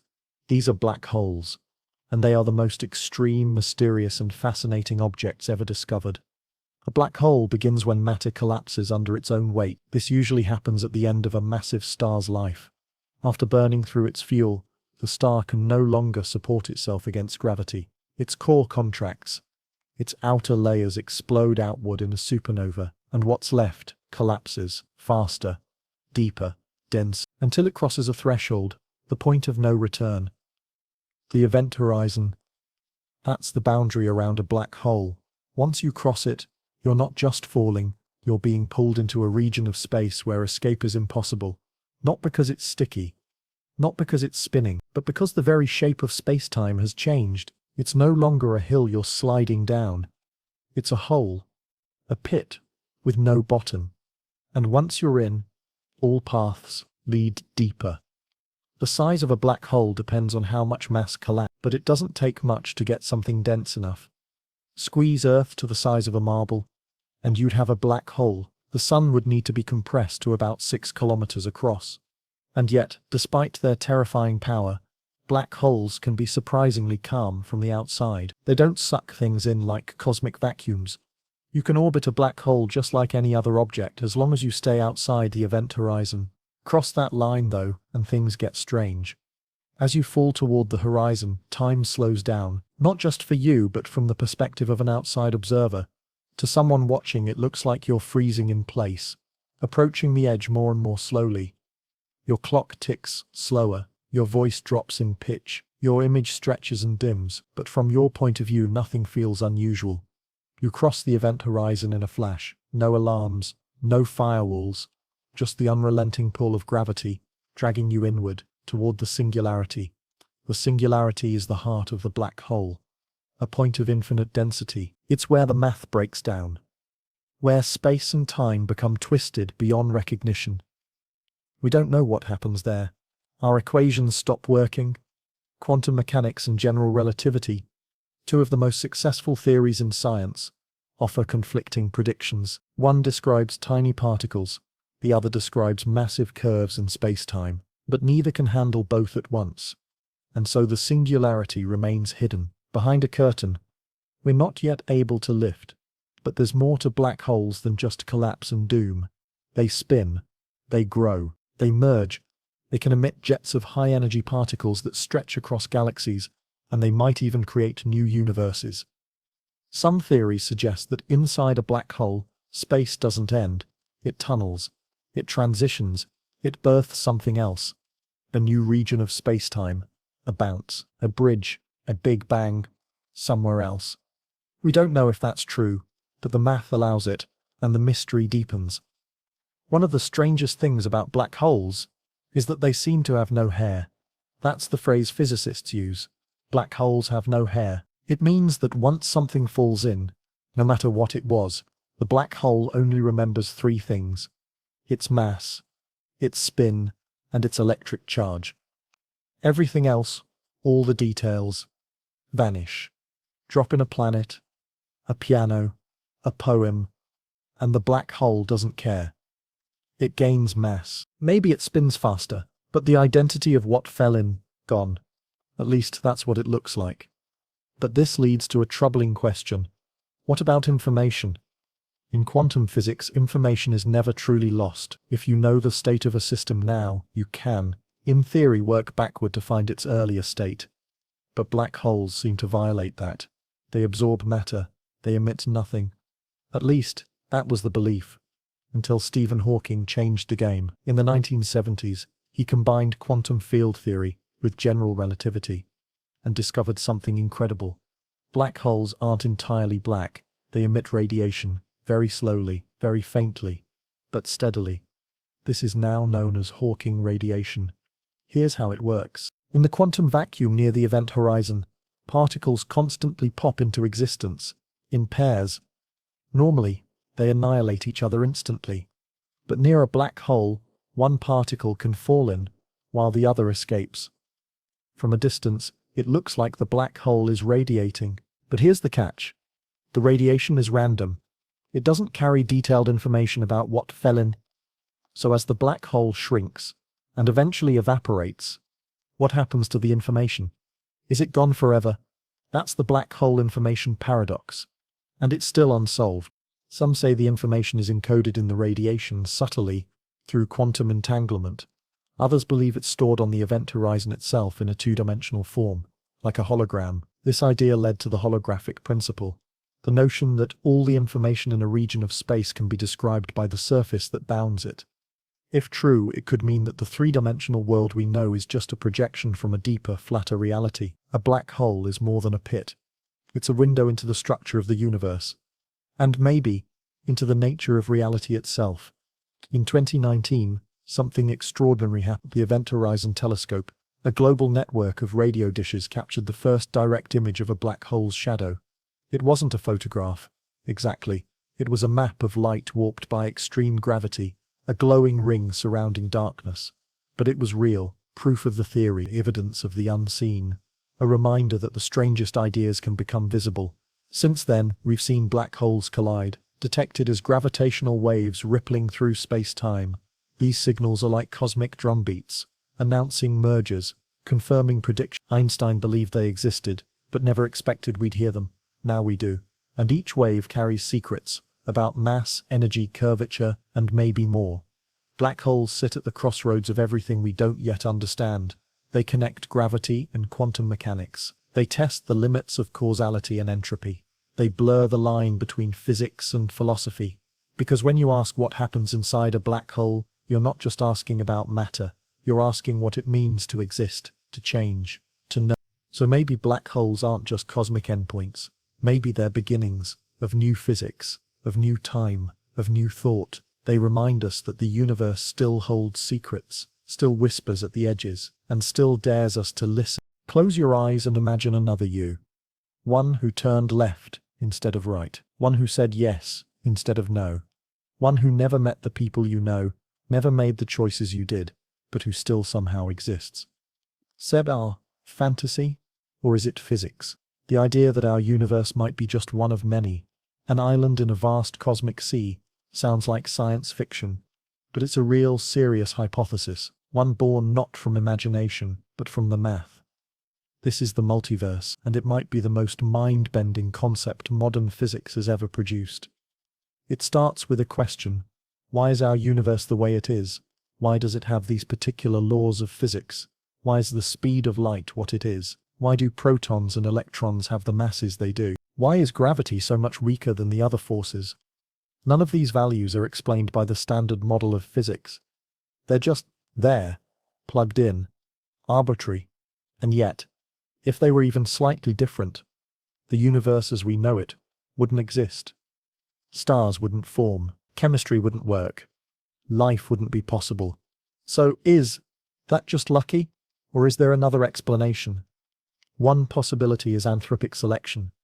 The idea that we observe this universe because it's the one we can survive in. There may be countless other universes, with different physical constants, different laws, most of them sterile, lifeless or short-lived. We live in this one, because we can. And that idea that there might be more universes out there isn't just a philosophical shrug. It has roots in serious cosmology. Let's start with inflation. Not economic inflation, cosmic inflation. It's a theory that explains how the universe expanded in its earliest moments. According to inflation theory, space itself underwent a brief but exponential expansion, growing faster than the speed of light, stretching quantum fluctuations into the seeds of galaxies. But here's the twist. Inflation might not have ended everywhere at once. Some regions of space may have stopped inflating and formed bubbles, like ours. Others may have continued inflating, forming more bubbles, and more and more. Each bubble becomes its own universe, with its own laws, constants, and outcomes. That's called eternal inflation, and it naturally leads to a multiverse. Imagine a vast cosmic foam, each bubble a universe, each different from the next.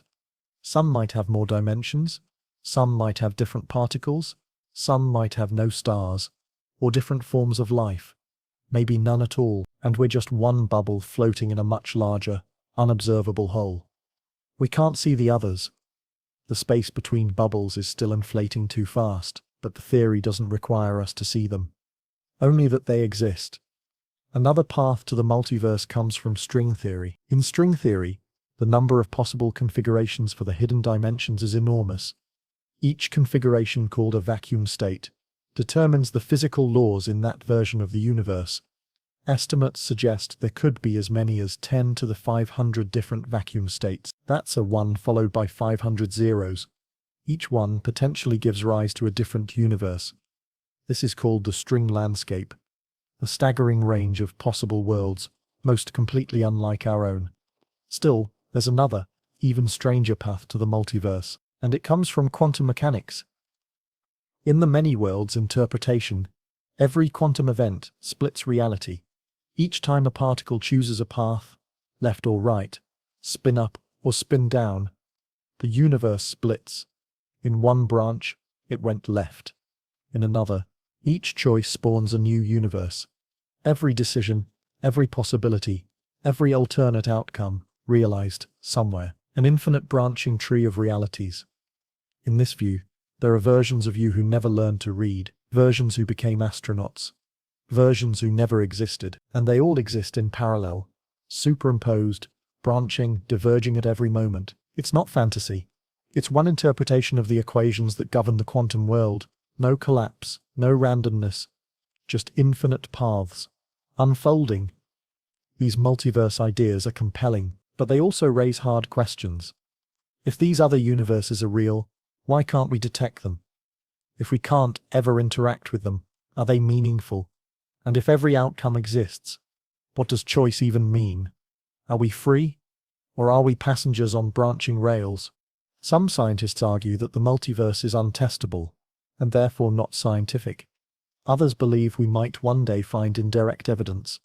For example, in eternal inflation, two universes might collide, leaving scars in the cosmic microwave background, or certain predictions from string theory could suggest a landscape, even if we never see the other parts. But as of now, the multiverse remains an open idea, a frontier not of space, but of theory. Still, the implications are profound. If the multiverse exists, then our universe is no longer the whole story. It's just one chapter in an infinite book. Our laws are not unique. Our constants are not fixed. And we, our lives, our struggles, our stories, are echoes in a much larger chorus. But maybe that's not frightening. Maybe it's freeing. Because in a multiverse, the universe doesn't have to be perfect. It just has to be possible. We don't have to be chosen. Just present. The fact that we're here, asking these questions, is enough. And maybe that's the point. The multiverse also touches something ancient in us. A sense that the world is bigger than we see. That there are other lands, other lives, other roads, not taken. In myth, we called them heavens, underworlds, mirror worlds. Today, we call them quantum branches, bubble universes, string landscapes. But the feeling is the same. Awe, curiosity, wonder. And even if we never reach the multiverse, even if we're sealed inside this one universe forever, the fact that our theories lead us there says something powerful. That reality is bigger than comfort. That knowledge leads beyond the horizon, and that every answer births more questions. So maybe the multiverse isn't just a physical idea. Maybe it's a symbol of how far we've come, of how much we still don't know, of how the smallest spark, a particle splitting, a choice made, can open whole new worlds. And even if we never meet those other yous, or see those other stars, just knowing they might be there, might be enough to change how we see this one. Imagine staring into the night sky, not just to admire the stars, but to wonder what might be behind them, behind space, behind time, behind the fabric of everything you know. Up to this point, we've walked through the landscape of relativity. We've felt time slow down, and space bend. We've watched clocks disagree, and particles stretch across light years. But what if all of that time, space, matter, energy is just the surface? What if there's a deeper level, a hidden architecture, not made of atoms or particles, but of something more abstract? Something like information. This idea isn't science fiction. It's the edge of physics. And it's reshaping how we think about everything, from black holes to the birth of the universe. So let's keep going.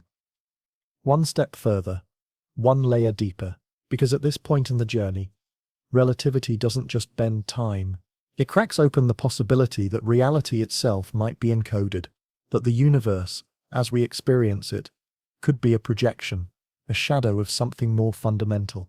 It begins with black holes, the most extreme consequence of general relativity. We already know what they are.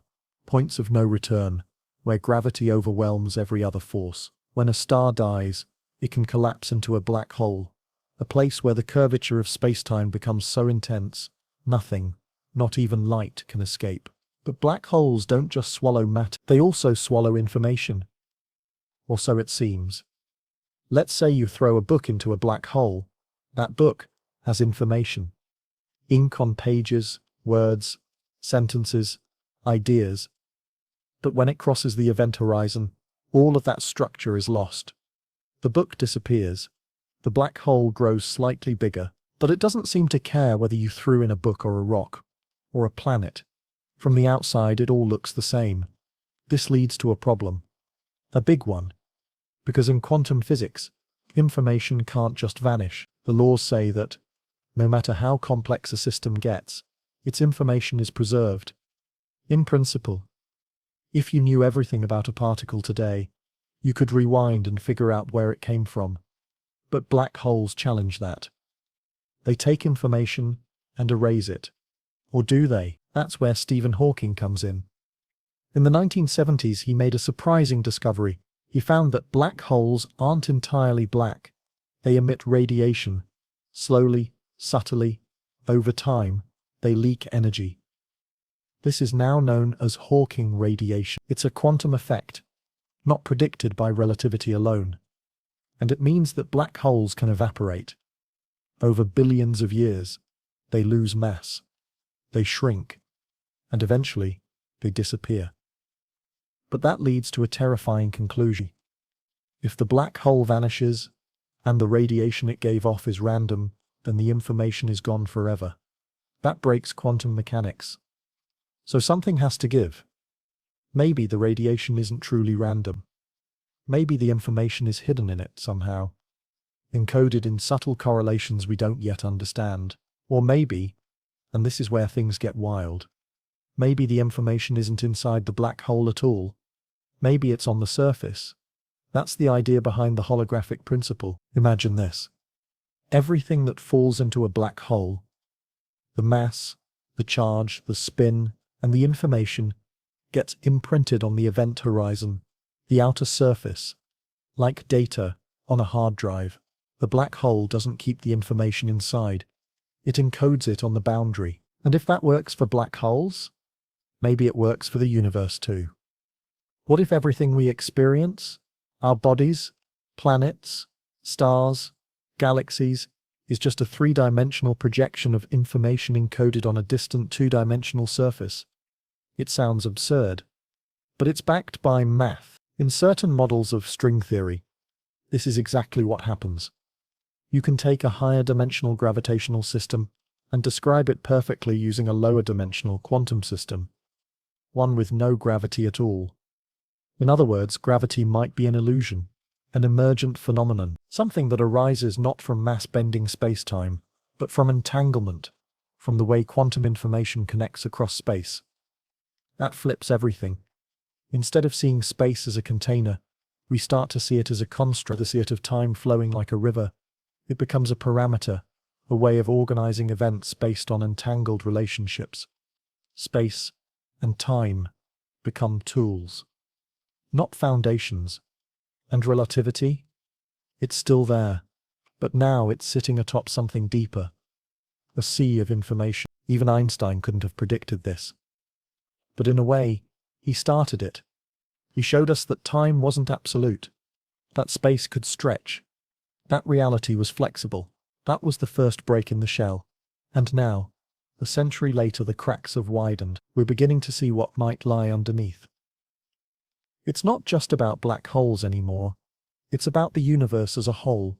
If the cosmos began with a big bang, a sudden burst of space and energy, then we might wonder, what set the initial conditions? Why did the early universe have such low entropy? Why was it so uniform, so smooth? That mystery ties back to information, to entropy, and to relativity. Because if time has an arrow, and it clearly does, then that arrow must have had a starting point, a direction. And if you follow that arrow backwards, you reach a place where all our equations break down. A singularity, a point where time, space, and information become undefined. Or do they?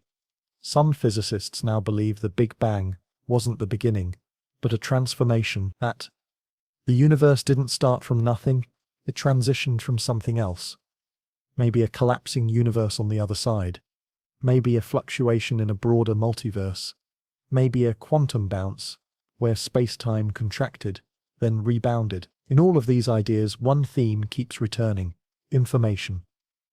Whether it's preserved in a black hole, scattered through Hawking radiation, encoded on a holographic surface, or structured through quantum entanglement, information might be the real fabric of the cosmos. Not atoms, Not waves, not even space-time, but bits.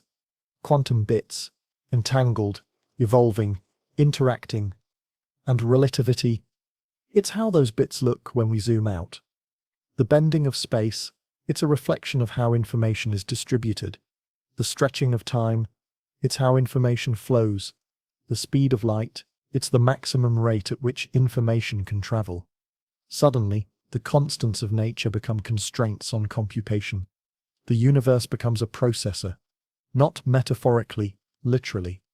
Some theorists now describe the cosmos as a quantum computer. Every particle interaction, every gravitational wave, every flicker of radiation, an operation in a grand, cosmic algorithm, not random, not magical. Just structured, predictable, with improbabilities, and evolving toward complexity, toward consciousness, toward us. That might be the most humbling idea of all, as we are not observers of the universe, but participants in its calculation.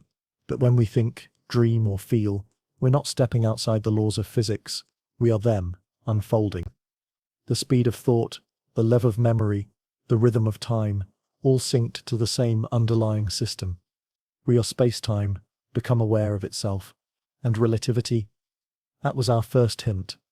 Our first glimpse that the world we walk through isn't fixed. That it's not a stage, but a script. Dynamic, interactive, unfinished. And we, each of us, are writing it. With every step, every breath, every question asked at 2 a.m. while staring at the ceiling. Every time you looked at the stars and wondered if something was looking back. You've made it this far, through time dilation and curved space, through twin paradoxes and warped light, through gravity wells and black hole mysteries, through theories and ideas that stretch not just what we know but how we know, and maybe you're left with more questions than answers. Good. That's the sign you've done it right. Relativity doesn't close the book, it opens it, and each of us, scientist or dreamer, skeptic or seeker, gets to turn the page. Not to find final answers, but to keep wondering, to keep listening, to keep following the curve of time, wherever it leads. And maybe one day, far in the future, someone else will look back at us. The ones who wondered, who reached, who dared to think that space and time were not the edges of the story, but the beginning of it. They'll remember that it started here, with light that never slows, with clocks that don't agree, with a quiet man in a patent office, and with a question, what is time? Now that we've stretched time, bent space and touched the event horizon of black holes, we're left with a question that no theory answers completely. What is all of this for? Not just the particles, the equations, the math, but the experience of being in this universe, because behind every photon and formula is the fact that we're here to ask about them, and that might be the most mysterious thing of all.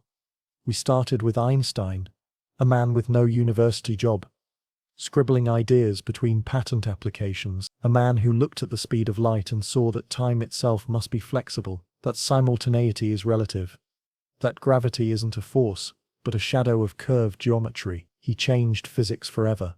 But in doing so, he also changed something else, the way we think, the way we ask questions, the way we imagine reality. Because at the core of relativity is not just a new equation, it's a shift in perspective. A way of seeing the world not as static, not as flat, not as absolute, but as woven, alive, dependent on who and where you are. And maybe that's not just true for space and time, maybe it's true for meaning too. Here's what we know now. The universe is old. 13.8 billion years, give or take. It started small, unimaginably small. It expanded fast, faster than the speed of light. It cooled, it formed atoms, then stars, then galaxies, then us. Somehow, within this cosmic unfolding, there came a point where matter began to reflect, to question, to wonder. The atoms that once formed stars began forming thoughts. Consciousness emerged. And here you are, listening to the story of the universe, made of it, thinking about it, asking it questions. That's not poetry, it's physics. The hydrogen in your brain was forged in stars. The neurons that fire your thoughts rely on electrical fields, quantum tunneling, and relativistic constraints. Your mind is not separate from the universe. It is one of its products, one of its mirrors, one of its voices. Relativity taught us that space and time are not fixed backdrops. They are dynamic, shaped by mass, distorted by energy. And in that same spirit, we can ask, is consciousness fixed, or is it something that stretches and bends too? Some physicists now believe that the fabric of the universe isn't just made of space and time, or even just of energy and matter, but of relationships, entanglements, information. We used to think that the universe was made of things. Now we wonder if it's made of interactions, of bits. And in a very real way, consciousness may not be the outlier, but the culmination. Because the more we study this universe, the more it starts to look like a system designed to generate observers, not by purpose, but by structure. We live in a cosmos that evolves complexity. That complexity gives rise to minds, and those minds look back. In the 20th century, relativity changed how we see the stage. In the 21st, we may come to understand that we are part of the act, not passengers, participants, co-authors. Think about it: time dilation, gravity wells, wormholes. All these exotic features of the universe are only observable because we can ask about them.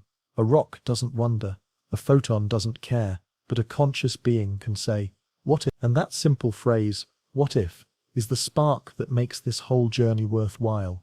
What if space can bend? What if time flows differently? What if black holes evaporate? What if our world is a hologram? These aren't just equations, they are acts of imagination. And imagination is what powers discovery. Einstein imagined riding on a beam of light. He imagined clocks in motion. He imagined elevators in free fall. And from that, relativity was born. And now we imagine even more. A universe that encodes itself. A reality made of bits. A multiverse of endless variation. None of these are final truths, but all of them are paths. Relativity is no longer just a scientific theory. It's a way of seeing the world as alive, shifting, relative, dependent on your point of view. And maybe consciousness is the same. Maybe there is no one objective perspective. Maybe meaning, like time, is relative. Maybe our experience is not noise but signal, not chaos but context, not exception but expression. Let's come back to something simple. You, right now, listening, you are a structure built by the laws of physics. Every breath you take obeys thermodynamics. Every blink follows a cascade of bioelectric reactions. Every emotion you feel is rooted in neural chemistry. But somehow, in this structure, this body, there is awareness. You feel time. You experience space. You remember the past, and imagine the future. And here's the most astonishing part. Relativity predicts that your future and someone else's might not even agree. That two observers moving at different speeds will disagree about what now means, about what came first, about how long something took. So what does that say about your memories, your life, your story? It says that they're not illusions, they're coordinates. In a universe where every observer defines their own present, your experience is not secondary to physics, it's central. And relativity gives us the language to honor that. The tools to say, this is my frame, this is my time, this is my path through the cosmos. It doesn't have to match yours, but it's just as real. And that realization opens a door. Because if we all live in different slices of time, different timelines, really, then we are not bound to see the same world. But we can choose to understand it together, to find meaning in the relative, connection in the curved, unity in the expanding field of all possible presence. Here's what it comes down to. Relativity isn't just about moving trains and twin paradoxes. It's about humility. It's about knowing that our view is never the whole view, that someone else's timeline might be just as valid, that what looks simultaneous to me might not be to you, and yet, both are true. That's not just physics. That's wisdom. That's empathy. That's what it means to live in a shared reality. To know that we each carry a slice of it, incomplete, yes, but honest. And when we share those slices through language, through science, through love, we get closer to seeing the whole, not the objective whole, but the human one, the one that matters. So as we end this journey through Einstein's equations, warped geometries and cosmic mysteries, remember this: you are not small, you are not separate. You are the universe conscious of itself. You are the curvature of time, feeling. You are space-time, in conversation. And every time you wonder what's out there, you're also wondering what's in here. They are not different, they are one. Just like energy and mass. Just like space and time. Just like motion and rest. One. Shaped by perspective. That's the final gift of relativity. Not that it explains everything, but that it shows us how to ask. So, go ahead. Ask more, wonder, louder, look longer, because the universe isn't finished, and neither are we. This is not the end. This is motion. This is time. This is relative, and it's yours.